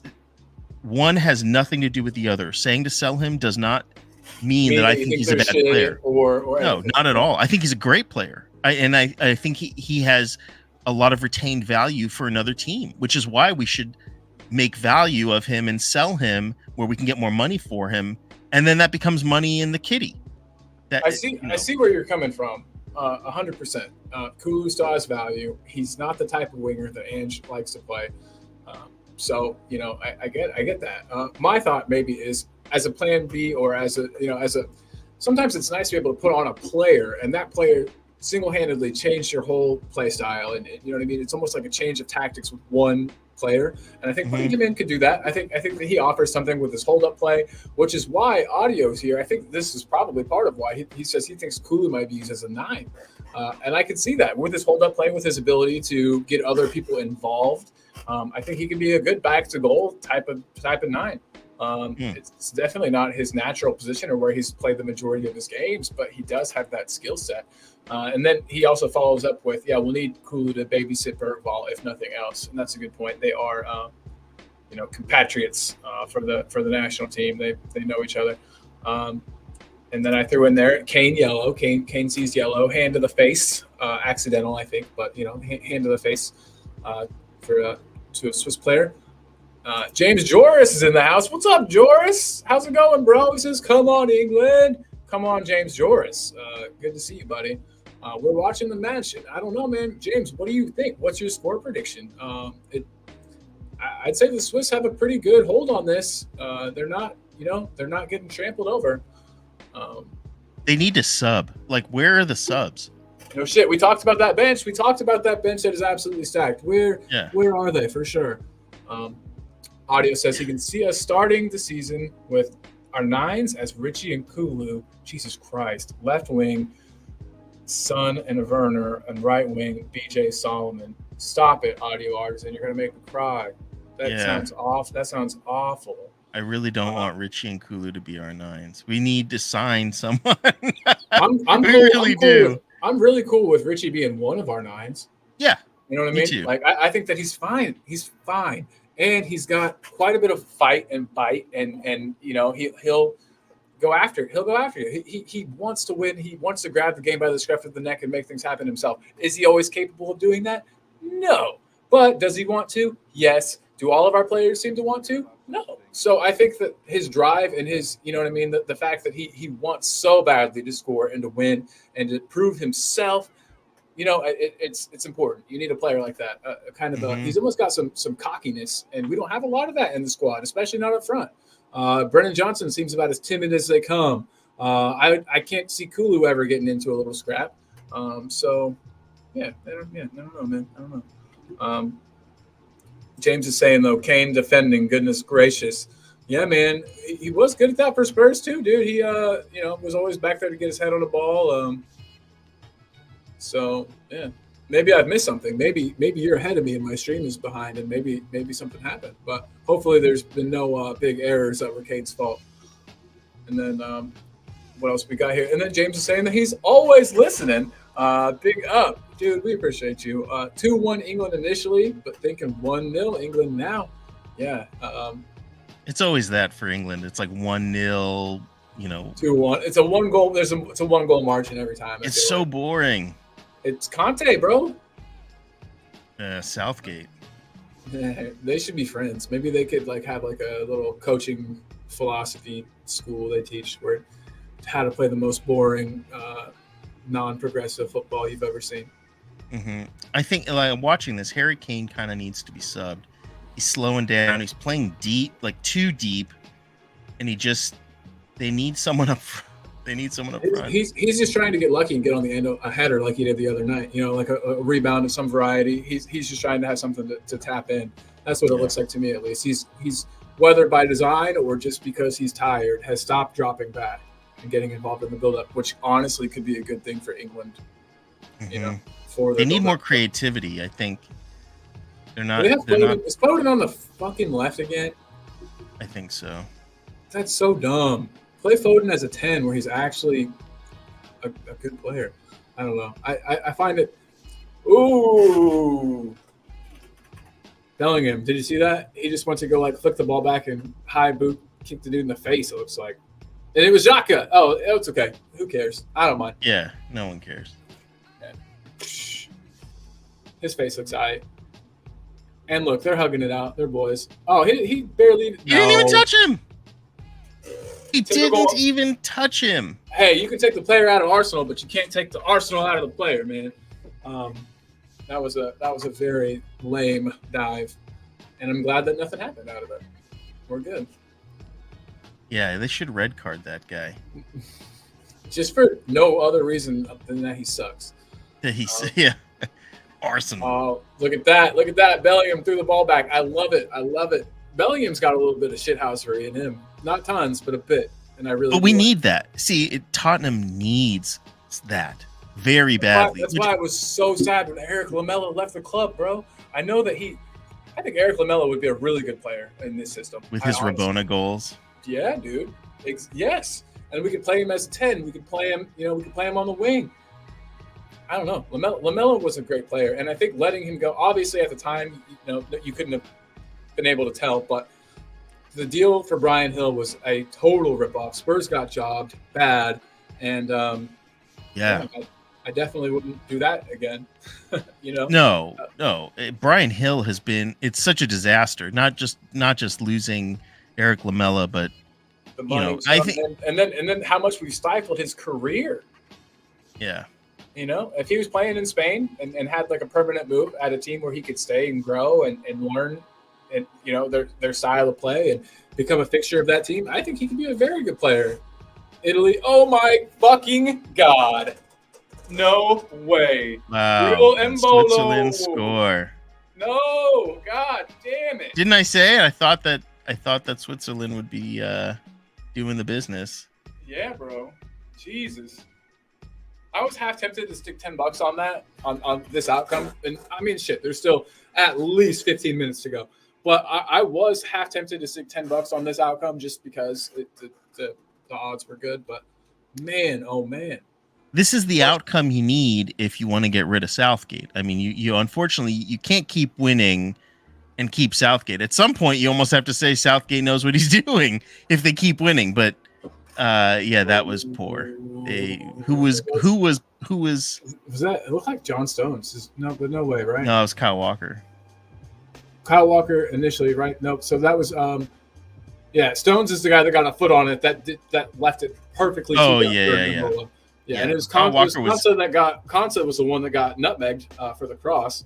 Kyle Walker was behind his guy. Yikes! No one covered themselves in glory there. That was about a mistake from every single defensive player on the pitch. Well, guys. Now we have a match on our hands. Yep. This is usually when England kind of come out of their shells when they are forced to. So let's see what happens. Beautiful assist by Stones. No shit. And then, look at that the long goal kick by wow, why can't I think of his name right now? The crybaby douchebag from Everton. Pickford, thanks. Jordan Pickford, yeah. Yeah, God, I hate his face.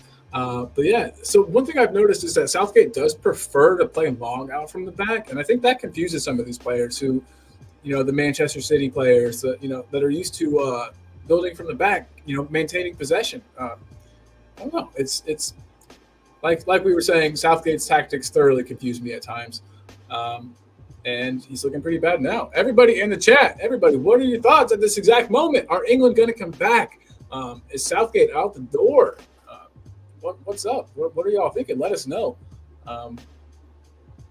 Yikes. And now it's going to be a bunch of England trying to force the issue. Yep. And yeah, the time for that has passed. So, look at that. Look at all those Swiss fans absolutely losing their minds. Kane's pressing a bit. Sorry, Yo, Al. Oh, you're good, man. I'm going to go grab a second cup of Joe, if that's cool with you. Please. I'll be right back. Awesome, dude. Awesome. Cool. Be back in literally 30 seconds. Maybe we'll get SA wrapped up next week. Yeah, I hope so. I would assume that once England gets eliminated, now he's bringing on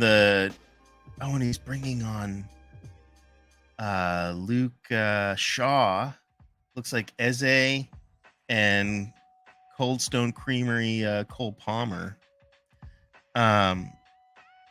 So I'm surprised he's making switches now. He hasn't this whole damn time. So, they scored. So may as well make some changes, I guess. He thought that 0-0 was a good score. I guess he doesn't like to come out ahead. He wants to play from behind.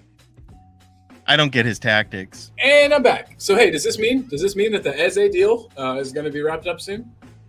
I think if England if England get eliminated, then I would say we would see more in and out goings from Tottenham and other teams as well who are sort of in a similar boat where they don't want to announce things in the middle of the Euros.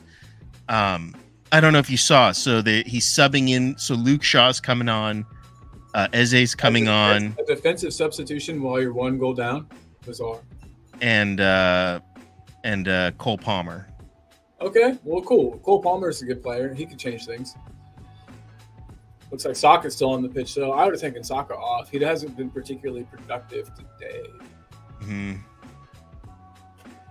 Southgate, though, why he waited until they're one down before he made any changes at all? I don't understand. They weren't scoring. they had like nothing going on up front. So I don't know why they waited, but no idea. yeah. But Trippier is off. This could very well be Trippier's last big international tournament. I don't know. He might make the World Cup, but he's getting up there in age. Trips, I have a question. Trips took over when we lost when Kyle Walker left. Yeah, and everyone was really unhappy with him. And then we found out that he was playing with a really bad groin injury for like a year. Yeah. That we told him to not have surgery on until the season was over. So, it's cool that players are quiet about that. Even while they're getting shit from fans, they don't say, hey, I'm fucking hurt. Oh, my God damn it. Wow. Holy shit. I just said get Saka off the pitch, too. What the fuck do I know? Everybody, I don't know shit about shit. That was amazing. Come on, England. Look at that. I didn't care who won, but that goal was just phenomenal. And audio says, boom. Yeah, he's an Arsenal boy, but I'll put it aside for right now. That was a phenomenal goal. And look at that. The Prince. Oh, wait. Is he still Prince? Yeah, he is. That's Prince William. Yeah. I don't know how that all changed after the Queen's passing. He just got closer to becoming king. Nice. One move closer. He's like, check. Yeah, he's got a hit list. Man, he's just number 2 away. Once his dad passes, it goes to him. We're in a world where you can still be king. You could be a king of it. What? That's bonkers to me as an American. You know what I mean? Look at that old man celebrating. Yes. Go. I love it. 10 minutes, baby. Plus stoppage time, of course. I don't know how much stoppages there's been. In a hype, though, look at this. Marcus Edwards played in a fairly dope Victoria. Jesus Christ, that second. Maris. With players like the CD, we tried to sign Tapsoba. Coach was Diego Simeone's assistant coach. Then he got picked up by Sporting. Interesting, man. Yeah, Marcus Edwards in a hype. Maybe you could help us with this. So I heard, the little bits that we would hear about his supposed attitude problems. Is that as big of a deal, you think, as it was made out to be? Obviously, he's almost 10 years older now. He's probably grown out of that. But is there anything that you've heard about with your scouting network that you've got, my man? Look at this Luke Shaw cross to no one. But hey, my question is, if Luke Shaw is fit enough to play, I mean, I guess there's a difference between coming on for the last 10 minutes and starting, but they missed Luke Shaw a ton this tournament. You can't tell me that England has not missed Luke Shaw. Let me change these scores. Holy shit. Oops. I mean, yeah, I guess Luke Shaw has been injured. I know. I think Manchester United was missing him also. Yeah.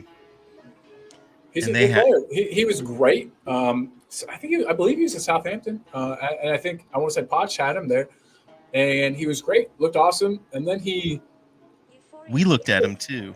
Yeah, then he gained a bunch of weight and was absolute trash for a while, and then he didn't lose the weight, and then somehow just was good again. I don't really know. Yeah. It's cool. Mm-hmm. Adjusted to his body, used the weight to his advantage. He's harder to push around now. Oh my God, Kane, smack it! Oh. I'm telling you, he's tired. Yeah, but I think he's going to bag one, dude. I honestly think Kane's going to score the winner. I really do. Let me turn this music down. Sorry about that. My buddy made this beat, and I bought it just so that I could use it for show backgrounds. Nice. But, yeah. Helping out some friends, and then yourself at the same time. It's always good. But yeah, in a hype. If you got more Marcus Edwards juice, please spill. We would like to know.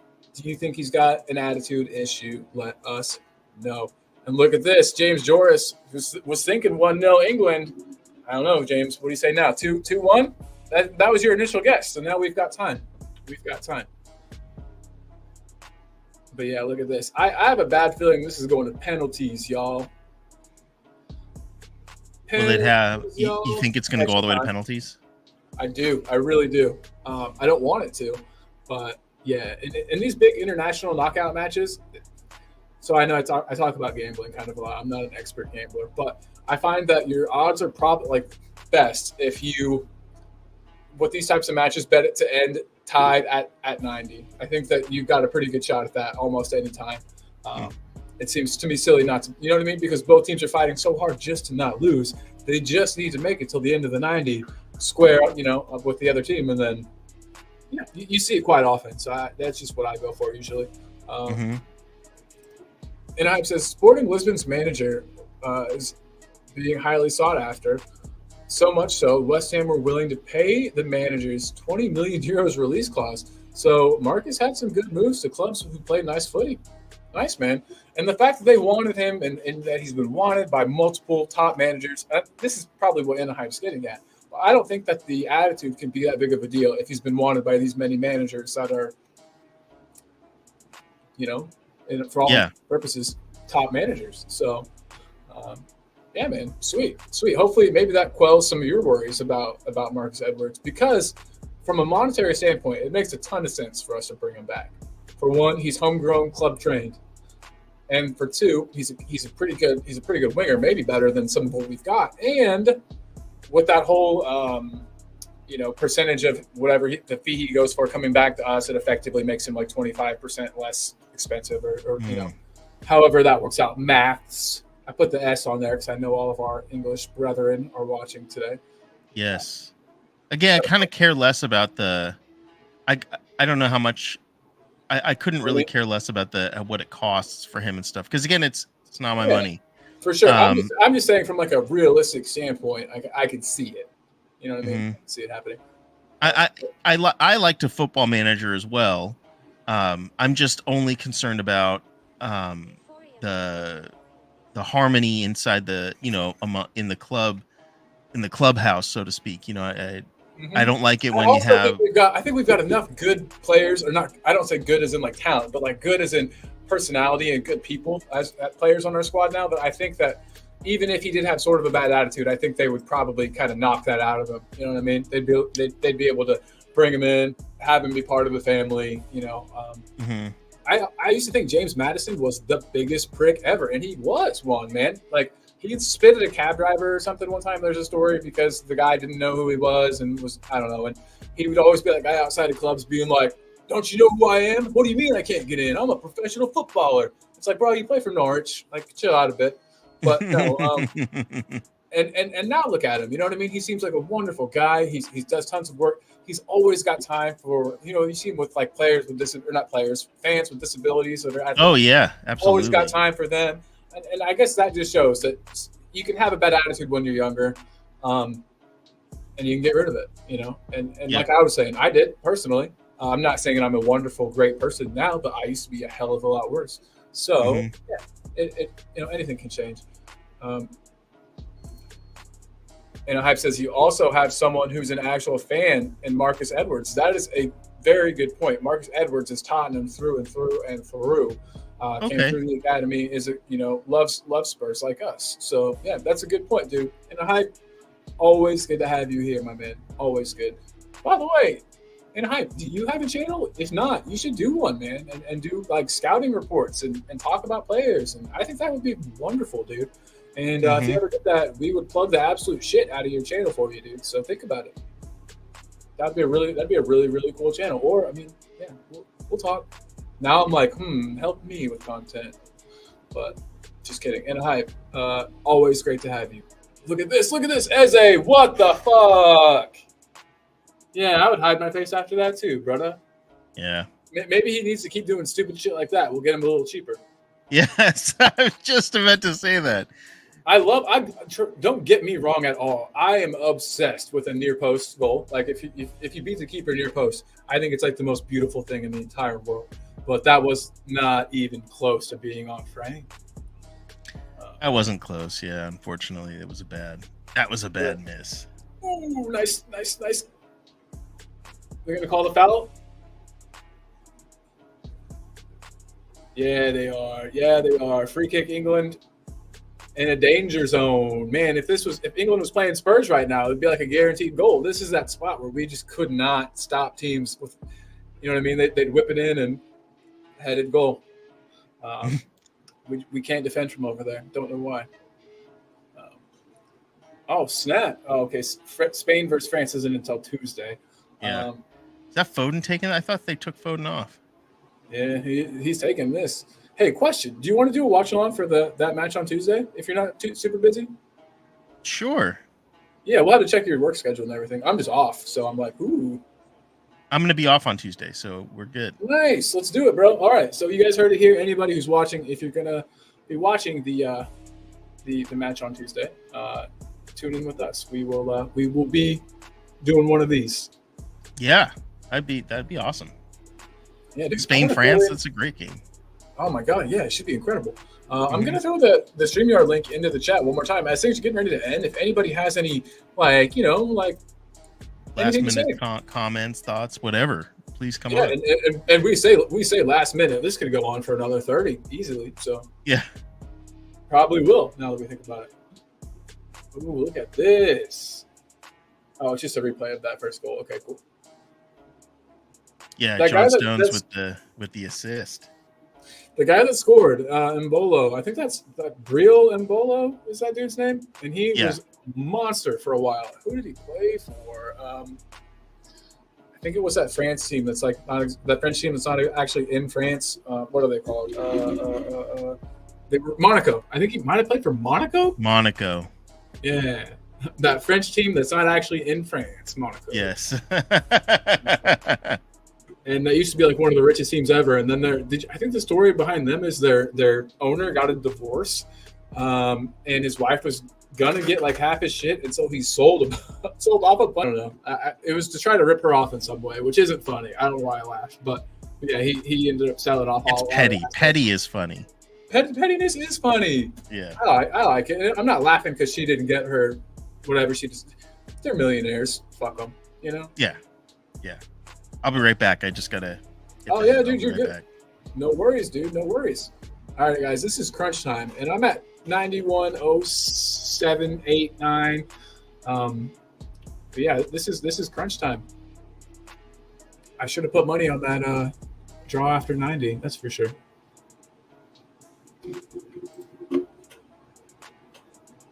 And again, guys, here is the link if you want to jump on and talk with us. We would love to hear from you.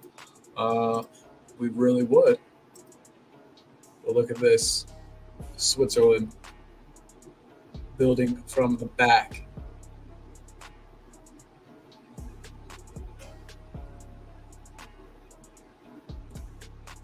Guys, this is going to be a tie after 90. I know it. Extra time. Here we come. Oh.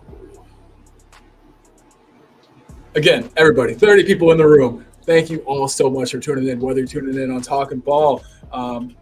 Team Tottenham, go. We appreciate you. We appreciate having you here. It means a lot. It really does. And what was that shot just there? Who is that fella? You couldn't hit it worse. Even if you were Musa Sissoko, I feel like. Let's see this.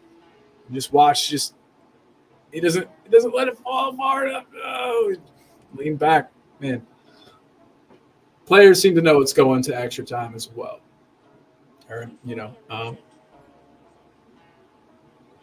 yeah. So let's see. If anyone can score right here, I don't even know what I'll do. What's up? Nothing much, man. Like 10 seconds left to go of extra time before we move into.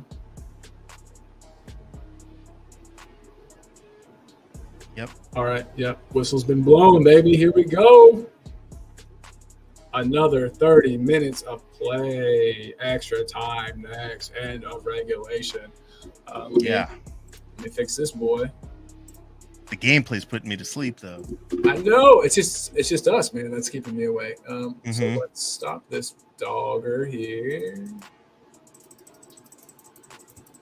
Get that boy ready for when it's time. But yeah, man. Yikes. 32 people in the house now. Big up to all you guys. Don't forget to smash a like if you're here. We do appreciate it a lot. A lot. And look at this. So the other player being looked at is Barış Alper Yilmaz from Turkey. Right side of a front three. I love that you were able to get the little thing underneath the S. Yeah. I wouldn't even know what key that is. And Hype's a G. He can do all kinds of things, man. That's why we need to get Yeah. him on the team. And we need you on the team, buddy. But yeah, I'm gonna have to look him up. The last player I remember looking at with the name Yilmaz was that like was it Boris Yilmaz? There was a striker from Turkey who we were looking at. I think let me look it up, see if that was his name. I also want to see what he's doing. Soccer player. Oh nope. So it's only pulling up the other guy. Yilmaz, footballer. Burik Yilmaz. Now he's a coach. Okay, cool. But he was a player. Is a Turkish professional football coach and former player who played as a forward. Interesting. And he was played at Galatasaray. I've not seen that name. Where is he getting these deep cuts from? Dude, he's all over it, man. I love it. I'm gonna have to look this fella up though. We've got him in it now. I guess I could just go ahead and pull it up. I wish to shit that we could watch like highlight reels together. You know what I mean? Mhm. But I would just get kicked off of YouTube or something. So can't do that. I also got to look into how much, they're always like, well, if you use the content in a transformative way, then you're good and that it doesn't count against you. And I'm like, would us here breaking it down, talking about it, be transforming it enough? I don't know, but I'm tempted. I'm tempted to do it. I'll have to do some more research, but that could be something that we do in the future, guys. We could have player breakdowns where we talk about players, watch some other people's already pre-put together videos of the player. Sounds nice. Yep. Yeah, man. So with the scores at 1-1, seeing what you've seen so far, what do you think is going to happen, dude? I think England is going to S the bed, and then Switzerland's going to tap in a goal. And damn, homie. See, I was thinking the exact opposite. I think that England is going to get lucky and get a lucky goal. Probably, similar to their goal the other day, a Kane header maybe after the ball bounces around in the box a bit. It'll be something silly. But look at this. We've got royalty in the house. It's not Queen Ellie. It's King Jose. That's what I'm calling him. Eltel Cockerel's here, baby. What is up, Jose? He says afternoon. England will win 3-1. Damn, homie. All right. I like your confidence a lot. And that goal Saka scored. How about that, huh? Talk about this. I'm loving one Arsenal player today, and I'm hating a former Arsenal player and Granit Xhaka.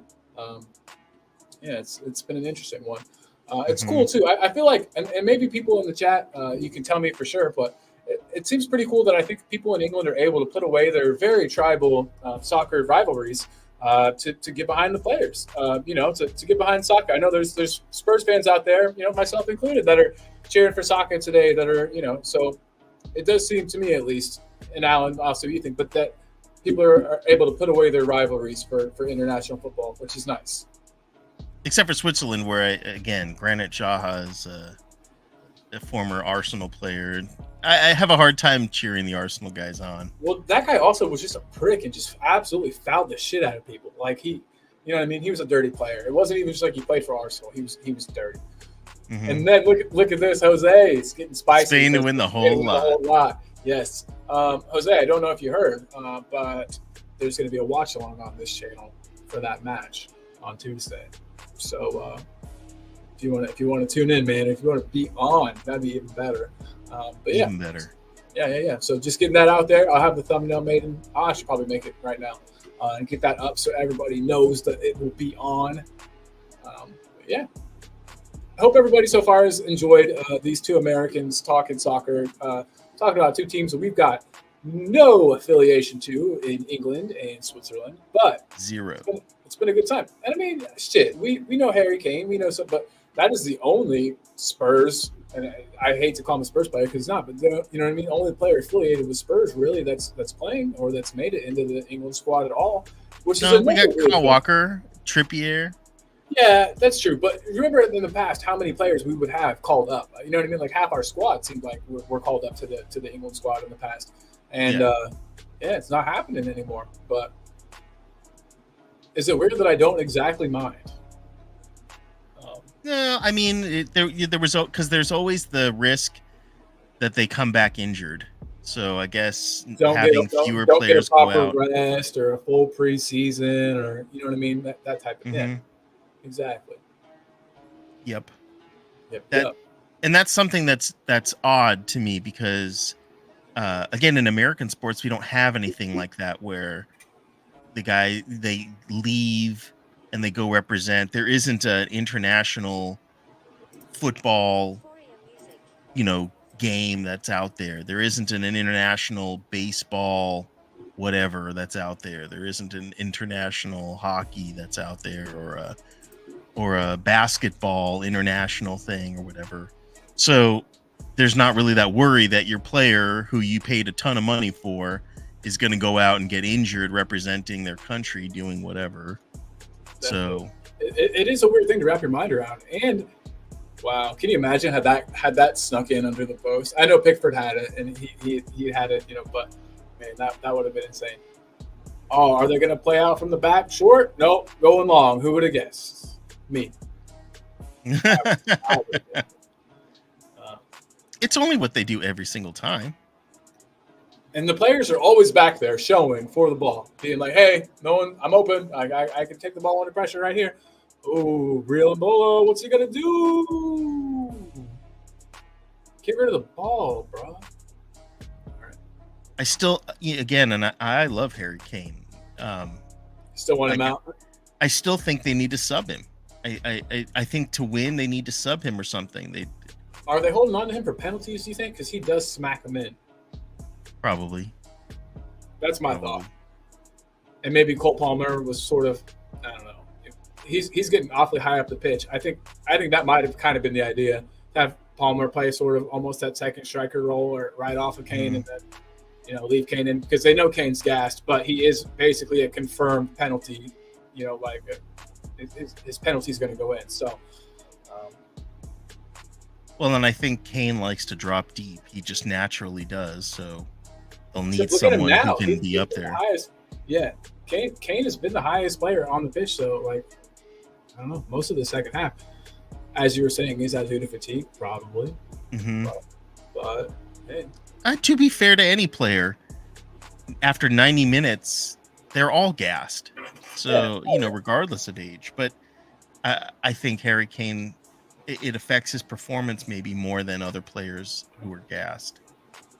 I didn't see. Did England make any subs before the start of extra time? I don't think so. I didn't see any subs. No. Why would they make subs? Right, yeah. Why would you do that? Why would you put in fresh legs against some guys that are absolutely tired? Yeah, that doesn't make any sense. Well, it's the quarterfinals, so this is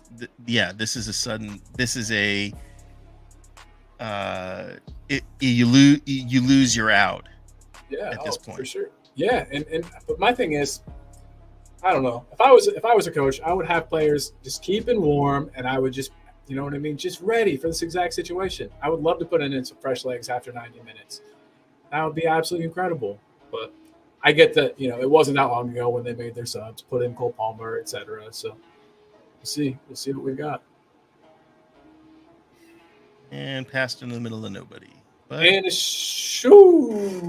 Ooh, that almost went in. Yeah, corner, I think, out of that too. Yep. Declan Rice with the shot. Yeah, dude. Look at that. He tried to get out of the way so bad. The referee, that was awesome. Damn, dude. That was awesome. Yeah, that was on target. Yeah. Swiss goalkeeper is pretty good too. Isn't his name like Sommer or something like that? SOMMER? I think so. Yeah, he's a good keeper, man. Eze on the corner. There's our boy. He looks good in white. In the white and blue, yes. He looks very good in the white and blue. You squint your eyes and you're like, yeah, that's him in a Tottenham. I don't know if that was the best corner kick, but hey, well, yeah. We won't think about that too much. It's so funny. I'm trying to guess who players are by their body shape. Yeah, when you have when they're this far away from the players, it's sometimes hard to tell who they are. I think that was Foden. Well, that's Cole Palmer, but all right, Bellingham, short throw. England look like they are going into the ascendancy. Yeah, finally shifting down into fourth gear, man, and ready to go. And you can tell Switzerland are just holding on. Look at how many players they've got back. No one on the halfway line ready to break. Well, they'll park the bus until they need to put in a goal, because I don't know how great the England's defense has been. And it's so weird too because they've just got such a player for player. England is by far the better team. But yeah, they have more talent. I think it's just squandered. Yeah, he did flop over there. That was not a foul. I thought it was at first. So you park the bus and then give away a crappy. Goddamn, you son of a bitch! You son of a bitch!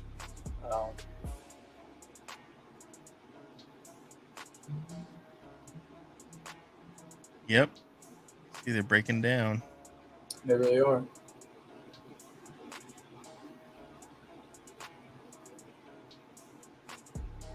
Man, this could seriously go either way. Ooh. Swiss ball. Yep. Oh, wait, no. Foul on Kane. Really? Didn't look like much of a foul. Oh, well, he tapped him in the leg and Kane went down like he got shot. But it's fine. He's got bad ankles. Maybe it was real. Who knows? Maybe it really hurt. Who knows? Sean asked if this is sudden death tourney. Oh, is that what you were answering earlier? My bad. Yeah, sorry about that, Alan. My fault. Yeah, so, Sean, if England lose, they are done. So, it's a big deal. Quarterfinals, so 2 more matches after this. Final. Kane needs to tap into the dark side and use his anger and just start doing stuff again, because he's been kind of breathing gassed, not doing a whole lot.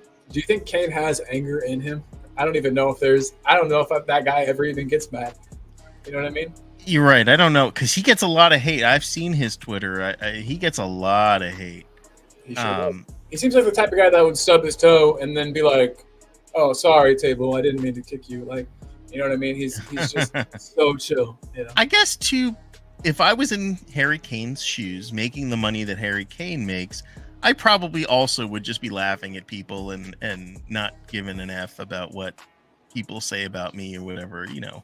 Especially if I'm scoring all these goals and whatnot, I'd be like, you know what, these haters are gonna hate. I probably would feed off of it to an extent, you know. Yeah. It's always nice to prove people wrong, especially. Ooh, come on, break, boys. Eze fouled. Come on. Fabian Scher fouled him.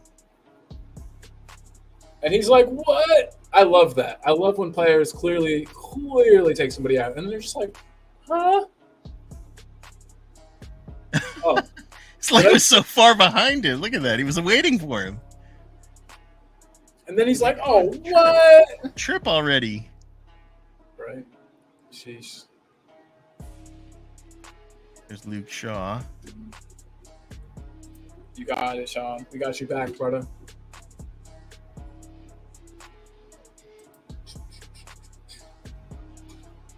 It's a good beat.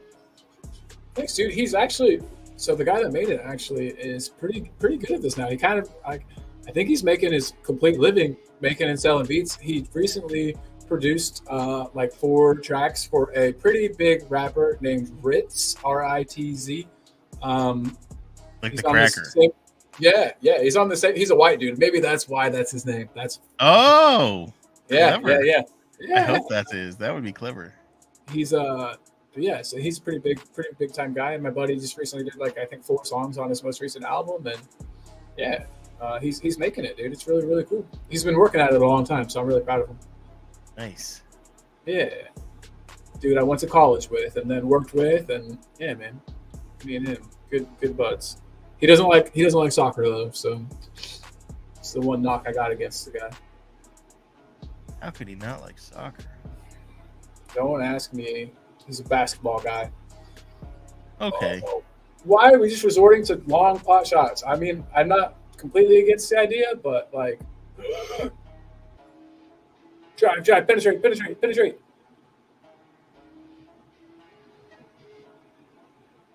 Oh, came close.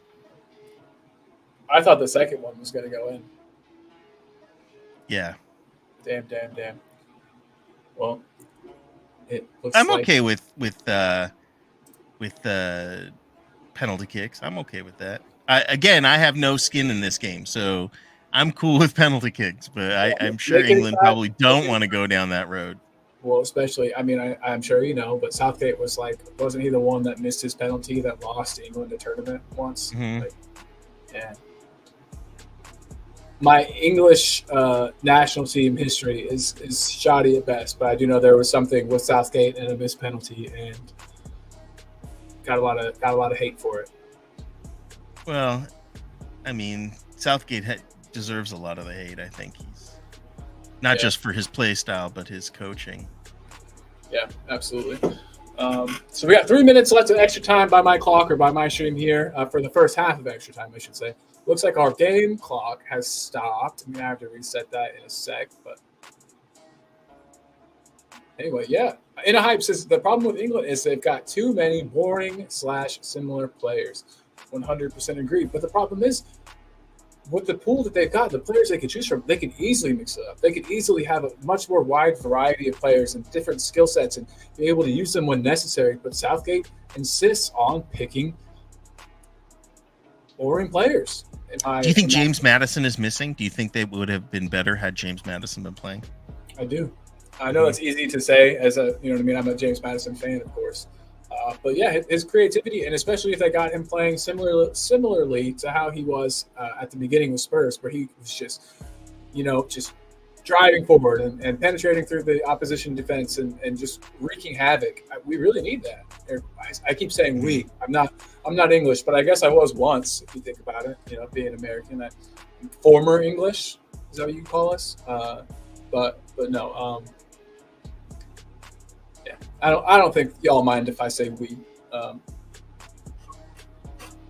I really, really, really would like this to get done before penalties. Penalties just seem so anticlimactic to me sometimes. Like, well, but they kind of get your heart in your throat, Yes. Oh, for sure. It's almost maybe that's why I don't like it. It's too scary. Mm-hmm. Too scary. And what do you think about like a Jack Grealish? You think that his shithousery, they're missing that kind of attitude? This is I don't think there's room for. And I know you weren't suggesting this, but to me, Jack Grealish and James Maddison are very similar players, and I think one of the two of them should definitely. I don't know. Did Grealish not fly over either? No, Grealish isn't on the team. What the fuck? He was one of those that they nixed. I guess Garrett and like with Maguire, I guess whatever Harry Maguire had on Southgate wasn't enough, or he dared him. He's like, fine, go public with it, and he just cut him from the team. Yeah. But I think Jack Grealish is one of those players that, maybe having both him and James Maddison is, you run the risk of having players drunk on the field, but but I think you need that kind of attitude and Tottenham's missing it too. I think James Maddison has been very polite, and I don't know how much of that he's bringing, and maybe that's part of what he needs to do more of is the shithousery. Maybe taking Dele had that same problem where Dele was really, really, really. I don't know, like he got involved. He was constantly making things happen. And then he had this thing where he punched a guy in the stomach. I think it was in a Europa League game or something that didn't matter. But he punched a dude in the stomach and got sent off. And after that, somebody sat him down and had a talk with him and said, hey, you need to chill out. But that took away a lot of his game. You know what I mean? And so, yeah, there's something to be said about that. Yep. I wonder if we're going to see Conor Gallagher come on. I don't know. See him right there. Yeah, I don't think so. I really don't think so. But who knows? I think they've got out there who they want to take the penalties right now. Is my thinking. But I'm glad to have this muted. I don't want to listen to Alexi Lawless talk about anything ever. Hate that guy. I loved him back in '94, but he was Right. a player. Yeah, not as a commentator. Same. He's just not made for it. I honestly think you or I could do as good of a job as he does, or better. Yes, absolutely. Man, remember the old days though? Kobe Jones. I miss that team. I do too, man. Those guys. First of all, those guys were built tougher. They just were. Yeah, that was when the U.S. just had to out physical everybody. You know what I mean? There was no finesse. There was no. We just ran hard and kicked the ball hard. And Kobe Jones was just fast, and the team itself was just. Man, we had another fullback that I really liked. I got to look up that team from back then. Here's some names that. Yeah, 1 second. What year do you think that was? What year? 94. Thank you.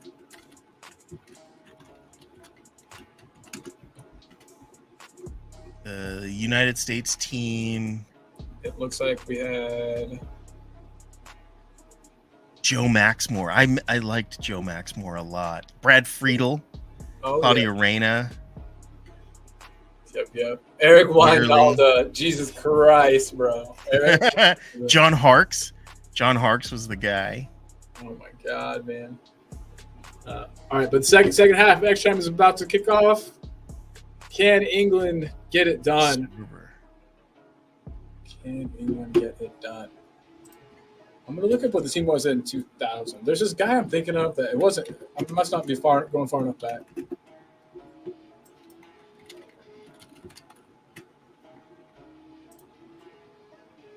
I watched Joe Maxmore when he was at UCLA. Jesus, brother. I'll find the dude I'm thinking of in a bit. He played forever and ever. He was like our oldest player for the longest time. We'd go to tournaments and this dude would be like 35, 36 playing playing fullback and keeping up with incredibly pacey players. Chipping in with goals. Ooh, Kane and Xhaka, collision of heads. Nothing too crazy though. Captain versus captain. It's fine. Kane can knock out Zaha. That'd be fine. A little bit of that old rivalry. Yeah, you got it. You know they keep that alive. They don't forget about that stuff. No, I'm sure. Again, I feel like, I mean, you could be right. You could be right that they're keeping Harry Kane on simply because they figure if they go to penalties, he will put it away. Man, what a scandal would it be if he missed? But I would feel so bad for the guy. Like I've finally forgiven him for leaving, I guess. I think. And it's really embarrassing that I was so mad about it for so long. But I'm a petty guy, man. Can't help it. You know? Yeah. I mean, but I do think Ivan Toney should come on for him. I think Toney right now. Toney made a difference last time. He got the, and it didn't have to be Harry Kane. He's pretty good at penalties as well. Let's not forget that his penalty record is also good. Yeah. So it's not like you'd be putting in somebody who's absolutely shit at penalties. Freddie Adu says Audio Artisan. Man, what the hell? That guy was a weird. That was a weird situation with that guy. For one, I think he was lying about his age to begin with, but I could be wrong. But whenever he was 16 and like the best or whatever, I think he was more like 18, 19. Yeah. 24. He might have been, dude. You never know. It's hard to tell sometimes. Look at that. Kane's pressing a bit there, but yeah, he looks gassed. Look at that. He's hurt. He's hobbling. Yeah, this is what I've been saying. When he walks, he looks like he's hobbled, and he is definitely gassed. Yeah, one of his legs hurts for sure. Let's go, Isaiah! Or turn back towards your goal. Okay, it worked, but I hate that. Kept it in, I guess.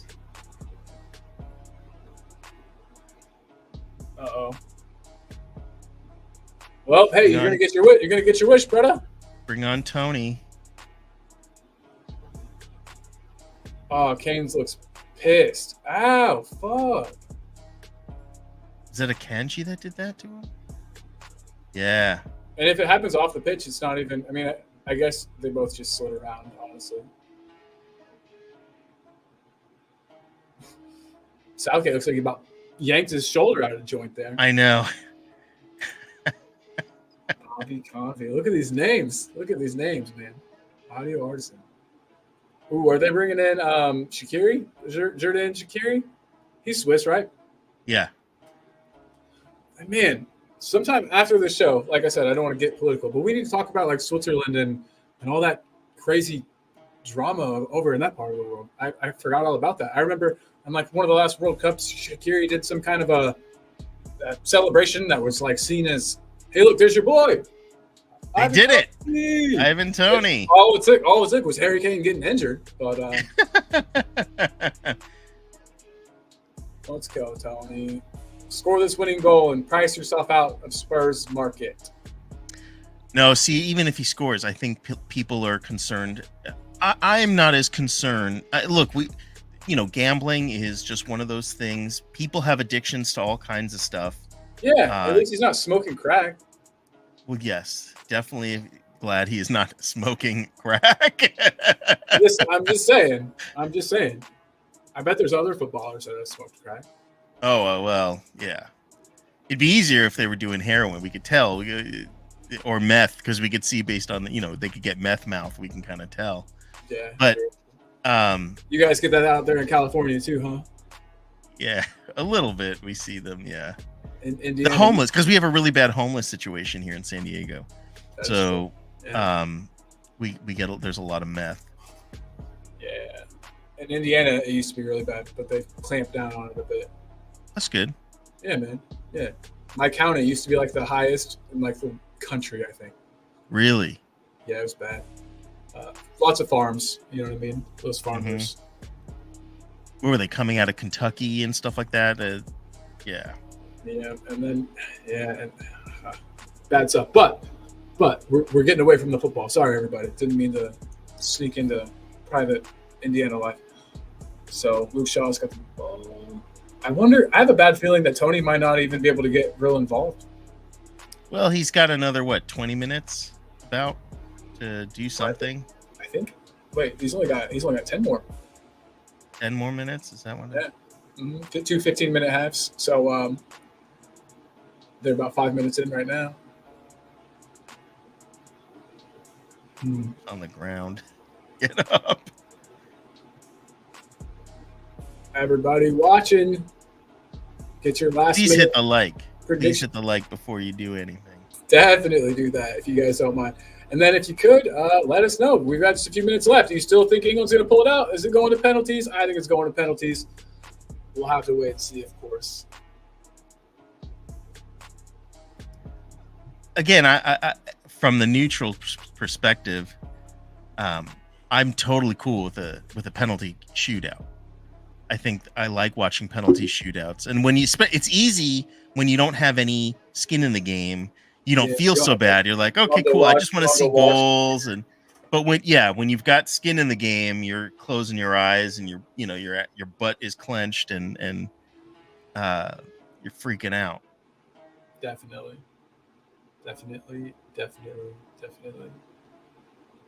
So you got any other cool Saturday plans? Cool Saturday plans. Probably use the pool. Go. Hell yeah, that's cool for sure. Mm-hmm. Do some barbecuing. We still have leftover brats and everything from the 4th, so we'll probably light it up. Doing a similar thing, sans pool. I'm going to a bonfire for friends, and bonfire. That was really close. That was crazy. Bonfire at a friend's house, and bringing over some leftover fireworks from the 4th. Oh, nice. Oh, that's right. It is not legal here to do what? You can't have personal fireworks. Can't be shooting that stuff off. Well, it's California. Fire season. And it's fire season, so you definitely can't be doing that. You set a forest fire. we can blow shit up here. And since it's after, I might even go to the fireworks store today because after 4th of July, everything gets to be like a quarter of the price, like actual the price it should be, not marked up 1,000,000% like they do. Right. And so yeah, if there's some good boom booms, I'll definitely buy them today for sure. Nice. Well, do one for me, please, because we can't. I'll take You a have picture. to be. I'll take a video and everything, man. Yeah. Okay, good. Yeah, definitely do that.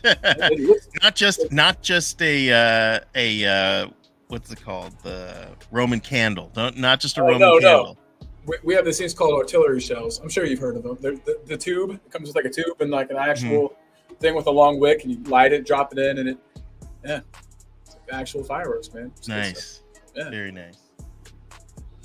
Guys, the more I watch this, the more I think it's all it'll take is a moment of magic. I just don't see it coming. Just don't see it coming. Is that Trent? Is Trent coming out? They're taking off Foden. Is he not good on the penalties? That's the only thing I can think of is that Trent's better. I guess. It's very weird. You must be right that they're setting up for penalty kicks. Trent, who has not had the best. Sean agrees. Mortars rule. Yes, they are the best fireworks. Big up, Jonathan. Big up, my man. Oh, that kid noticed himself on camera. I love when that happens. That was fun. Wait, what happened there? Oh, they stole a couple yards on the throw. That kid they just showed looked like a young Harry Kane. Oh, nice. Goofy and chubby face. Let's see if Luke Shaw can start something off.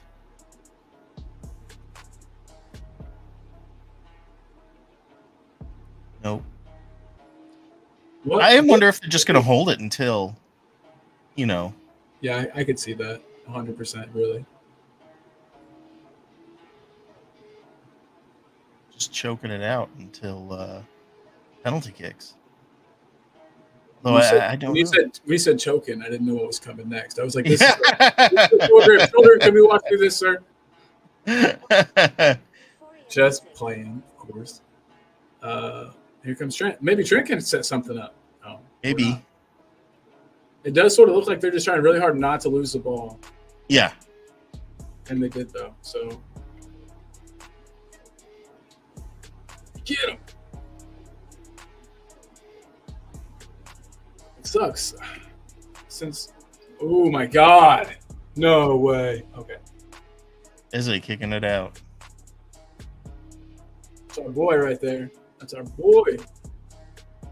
Yeah, that guy's pissed at himself, and rightfully so. Look at this. If he could have controlled this better or been like a step faster, oh my God. If he would have just must be incredibly frustrating. He needed his foot to be like, or his leg, to be like 6 inches longer. He could have trapped that. But Swiss corner kick, baby. Swiss corner kick. Okay. Talk about weird looking people. I know that's not nice to do, but Xherdan Shaqiri's got the strangest build of a human being I've ever seen in my life. He's like, Really?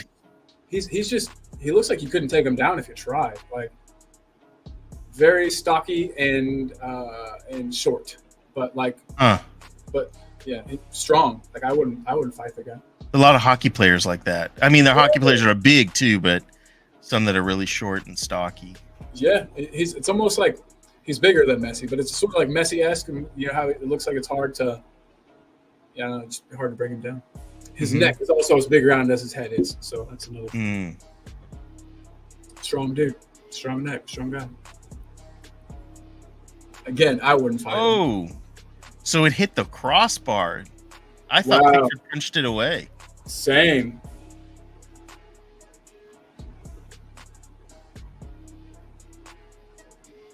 Is that Pickford looking at Shaqiri like, nice try? I think it was. Shaqiri was trying to put that in the goal, just directly off a corner. That's pretty dope. And look at these subs that they are making, obviously ahead of penalty kicks. Yeah, we're down to like the last 2 minutes, man, of extra time. So I mean, we got good, but although I would sub Saka. Saka misses penalty kicks. I would probably not have him take them.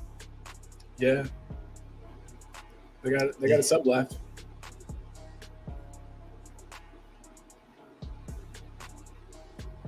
So who's on? Tony can do it. Luke Shaw can do it. Palmer. Cole Palmer can do it. Declan Rice can. Yeah, I see. You're picking all the big time players from their teams that take it most of the time. Yeah. Yeah. So they've got good players to take it, but I think Trippier, if he's still on, is he still on? No, he's off. He came off. Okay. After that first goal was scored by the Swiss. Holy shit balls, man. That was a bullet. It was. I've never seen, I mean, I have seen, but the way that ricocheted off of Pickford was nuts. What if that had flown into the top of the net? Jesus Christ. John Stones can do it. I love how mad Pickford gets. I'm all in. God, it's so funny to watch. He's just screaming at people, dude. What the fuck? Jude Bellingham can do it. They've got good players on the field to score. I don't Hopefully, know how Pickford is at stopping penalties. I don't think he's that great. I don't think his record's all that good. He's not that long of a human being. You know what I mean? Some of the taller keepers, I feel like, have an easier time. Yeah.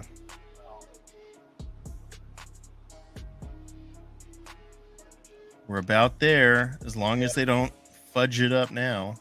Can you imagine? That would be amazing. He hits it back, but someone bursts in and scores. That would just be. Oh my God. That would just be it.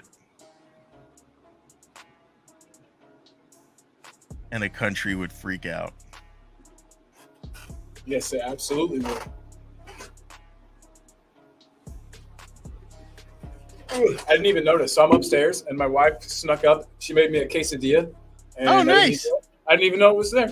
Patriotic. Yeah, I got the red, white, and blue plate, baby.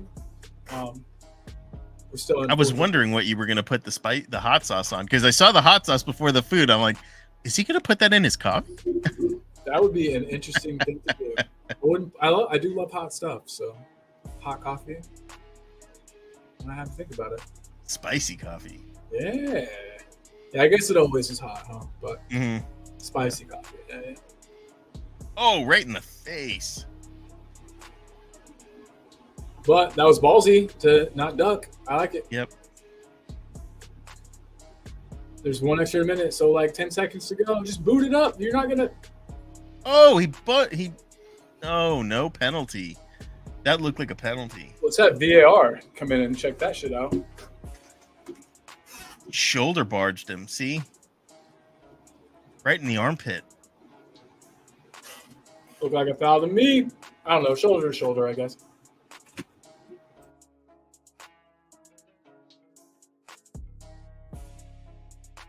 It looked like a pen to me, but. And we moved to penalties. Real and Bolo scored in the 75th. And Saka scored in the 80th. Man, this is good. This is going to be a good one, dude. I'm excited. Mm-hmm. Everybody in the chat.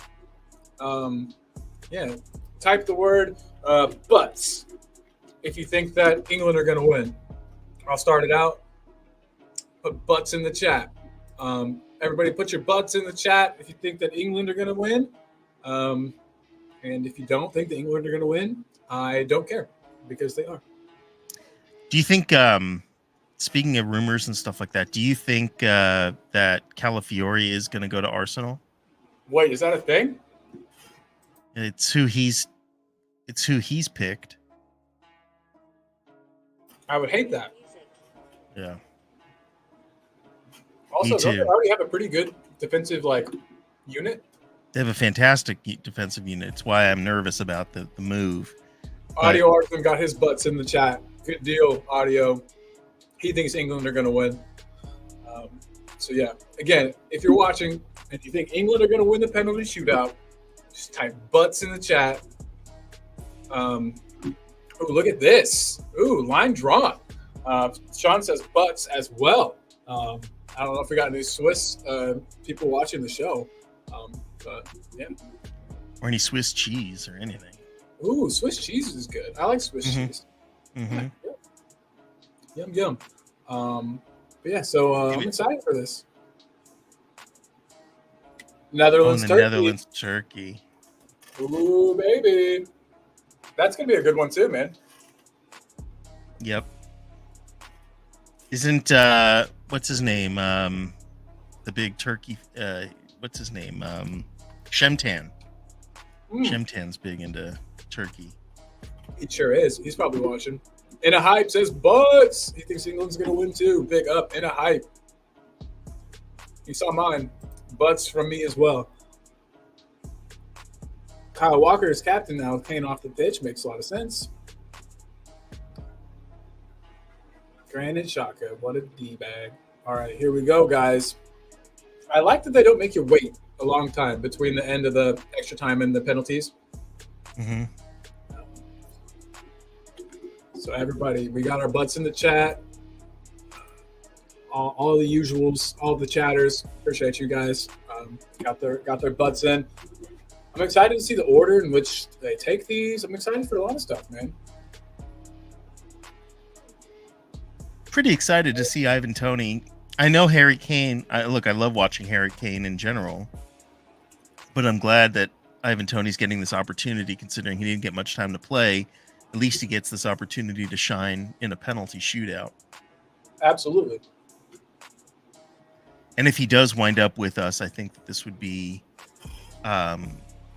if he scores, something that would help other people, the doubters, overlook any personal shortcomings that he may have. I hate to say personal shortcoming. Did he gamble against England? I could see some dumb shit like that being brought up. Yeah, I mean, I hate to say, I don't want to label it as a shortcoming. I mean, gambling is a shortcoming in a very broad sense, but it's an addiction in another sense. I don't know exactly what he was gambling on. Was he gambling against his own team, against himself?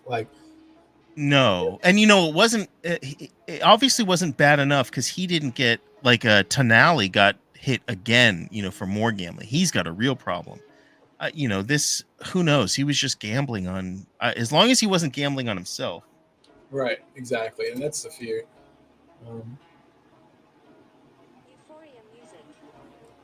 Cole Palmer. Boom. Yeah, nice job, Cole. Feels weird cheering for a Chelsea player, too.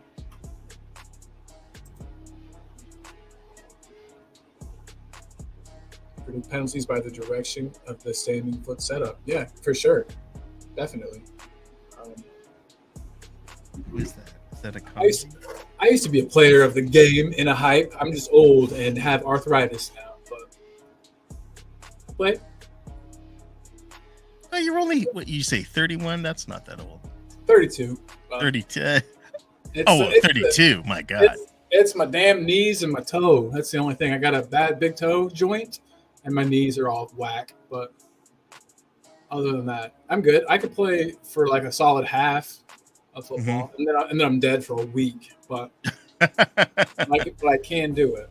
Kanji, I don't know that he. It's just, can I lift my legs the next day? Here he comes. I'm just saying, I don't know. He totally telegraphed that. That was terrible. I don't know what Kanji. I know he doesn't really take them for Man City, so he telegraphed it. Butts. Come on, England. And his teammates were, I understand you got to support your teammate who's just missed, but they were clapping so hard after he missed that. I'm like, maybe don't clap so hard.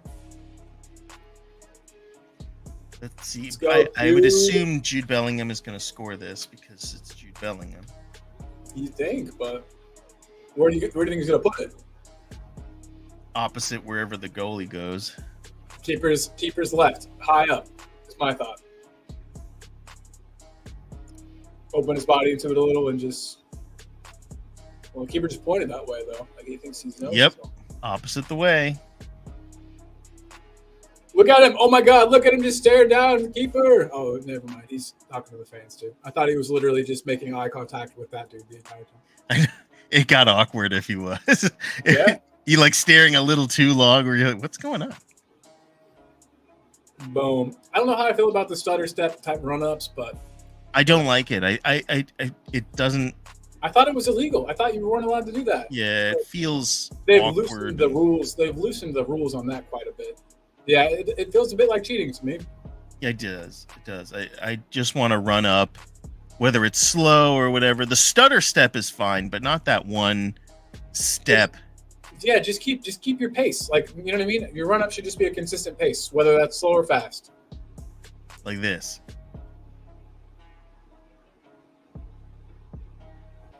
And a high says also the angle of the starting position, straighter the run up, straighter it goes. Big up, dude. Absolutely. Yeah, you don't see many people taking wild, like outside of a foot penalties. Look at his face. What the hell was that? I guess if you look at anybody, I guess if you look at anybody's face in like a high stress scenario, Looked like he was having a stroke. He didn't look healthy, that's for sure. No. They are Saka, having Saka take it. This could be.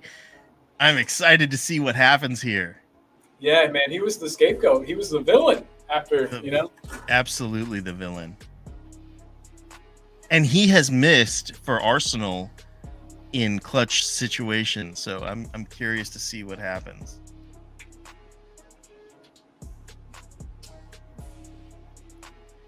Come on, Saka. Let's see. He did it, but damn, he came close. That was side netting. I love when a pen hits the side. That's good stuff, man. He's happy. That was England have got very lucky. You know, he was even thinking, "Oh shit, I overshot it." Yep. Side netting is not an easy. Yeah, that's damn. Yeah, he rolled that in too. Like that was good. Look how that's the guy. That's what I'm talking about. His build is just strange. Short arms, stocky. I don't know. It's the ultimate footballing body, but you don't see many people built like that. No, not really. What's his name from who was on Wolves? Traore. Traore. Yeah. Similar. Oh, Pickford, I thought you blocked that. God damn it. Who's not next? over. Kyle Walker. Let's go, Kyle. Didn't Kyle Walker lose a lot of his money in his divorce because he can't stop cheating? Yeah, probably. Probably so. Oh, here we go. Ivan Toney. Yes. Yeah, the man.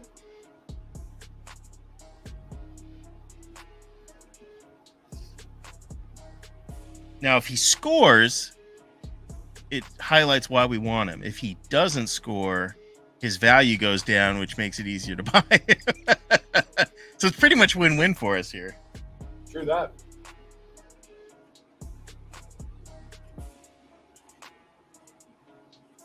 But he scored. Yeah. That was quite a kick. He just walked to it and boom. Yeah. That's the way to do it, bro. He's staring at the goalie.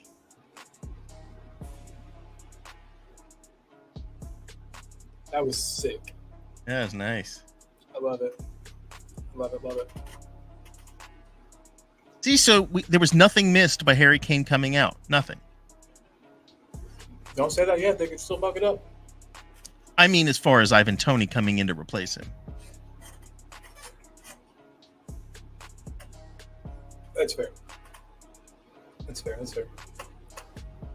Yes, in a hype. Hitting the side netting's perfection. 100%, dog.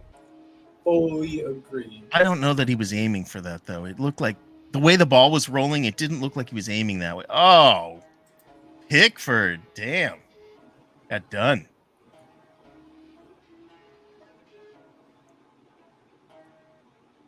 Man, I feel bad for the dude that missed the first Swiss guy. Akanji? He's not hurting. They only have, they only did the treble last year and the fair this season. They did the double or something this season or whatever they did. He's not hurting.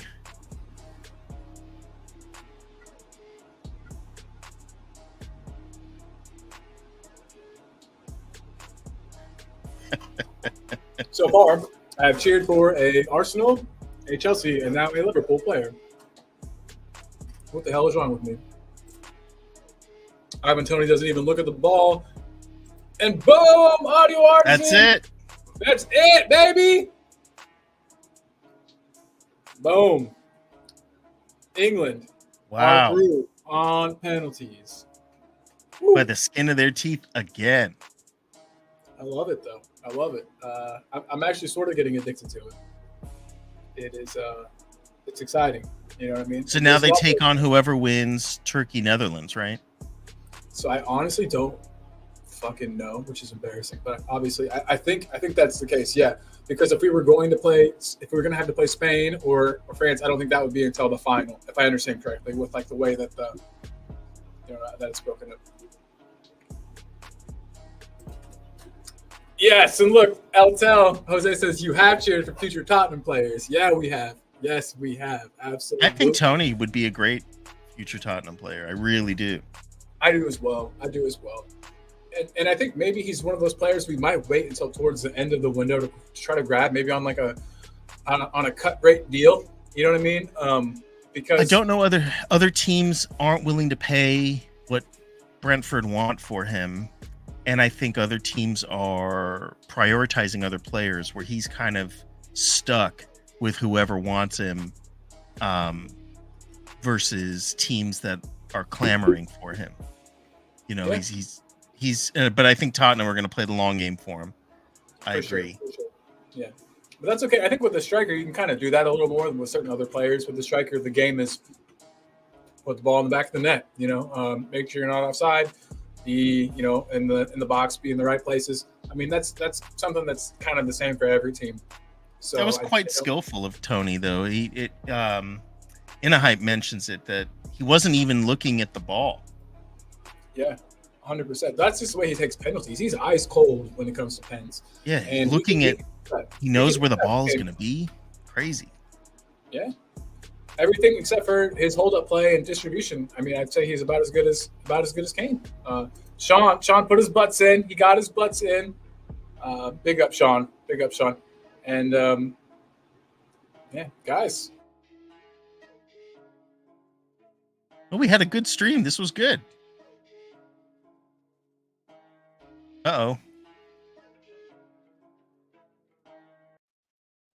Did we freeze again, Colin? Or did I freeze? Euphoria music. Can anybody in the chat still hear us? You hear me? Throw another. Oh, Alan, can you hear me, buddy? Yeah, I hear you. Cool. I disappeared for a second. I think I'm back again. It's sick. My internet's doing something wonky. I should probably go fix it. But yeah, everybody, I just wanted to say thank you all so much for tuning in. Everybody, if you're here and you're still here, go ahead and smash a like while you're here before we depart. And again, I'm going to put in a couple things in the chat here. Put in a couple channels of some people that I like. I feel like y'all should go check them out. Here's our boy Jose Eltel Cockerell. There is his link. Go check him out, please and thank you. He now has subscription options now. Yes. You are a member too, from what I understand. I am a member. It's beautiful. It's a beautiful thing. And then, of course, I'd be remiss if I didn't mention Team Tottenham Go. It could be the channel you're watching this on right now. We are dual streaming. To be fair, probably not. But yes, it's all good. And if you're not there, head over there and hit the like, hit the subscribe. It helps. It really does help. And I just got to say, it's been a fun watch. That was a fun time. A great match. Well, it was a cool match. It was okay. Yeah, I'm excited about Tuesday. Everybody, yes, we do have a watch along, which will be Spain, France on Tuesday on these same two channels. So get ready, everybody. It's coming. And yeah, it was nice to see Eze today. We got to see glimpses of why he's wanted so badly at Spurs. We got to see Tony and glimpses of why the fans would like to see Tony at Spurs. Hopefully the hierarchy in charge of bringing in players feel the same way. And we also, Alan, got to hang out with a bunch of our homies in the chat. Sounds like a good day to me, man. Yes, it was wonderful. Boom. I got to run personally, quick, like I always do. But any last things you would like to say to the fine people before we head out? just thank you for being here. Please hit the like on your way out if you haven't already. And come on, you Spurs. Come on, you Spurs. All right. Well, I don't have an intro, or an outro, so I'll play my old intro. Cheers for the stream, says in the hype. Cheers for you being here, man. We appreciate that. Thank you. And I'll play us out with old intro. And Alan, I'll see you in the back room. Sounds good, brother. All right. Peace out, everybody.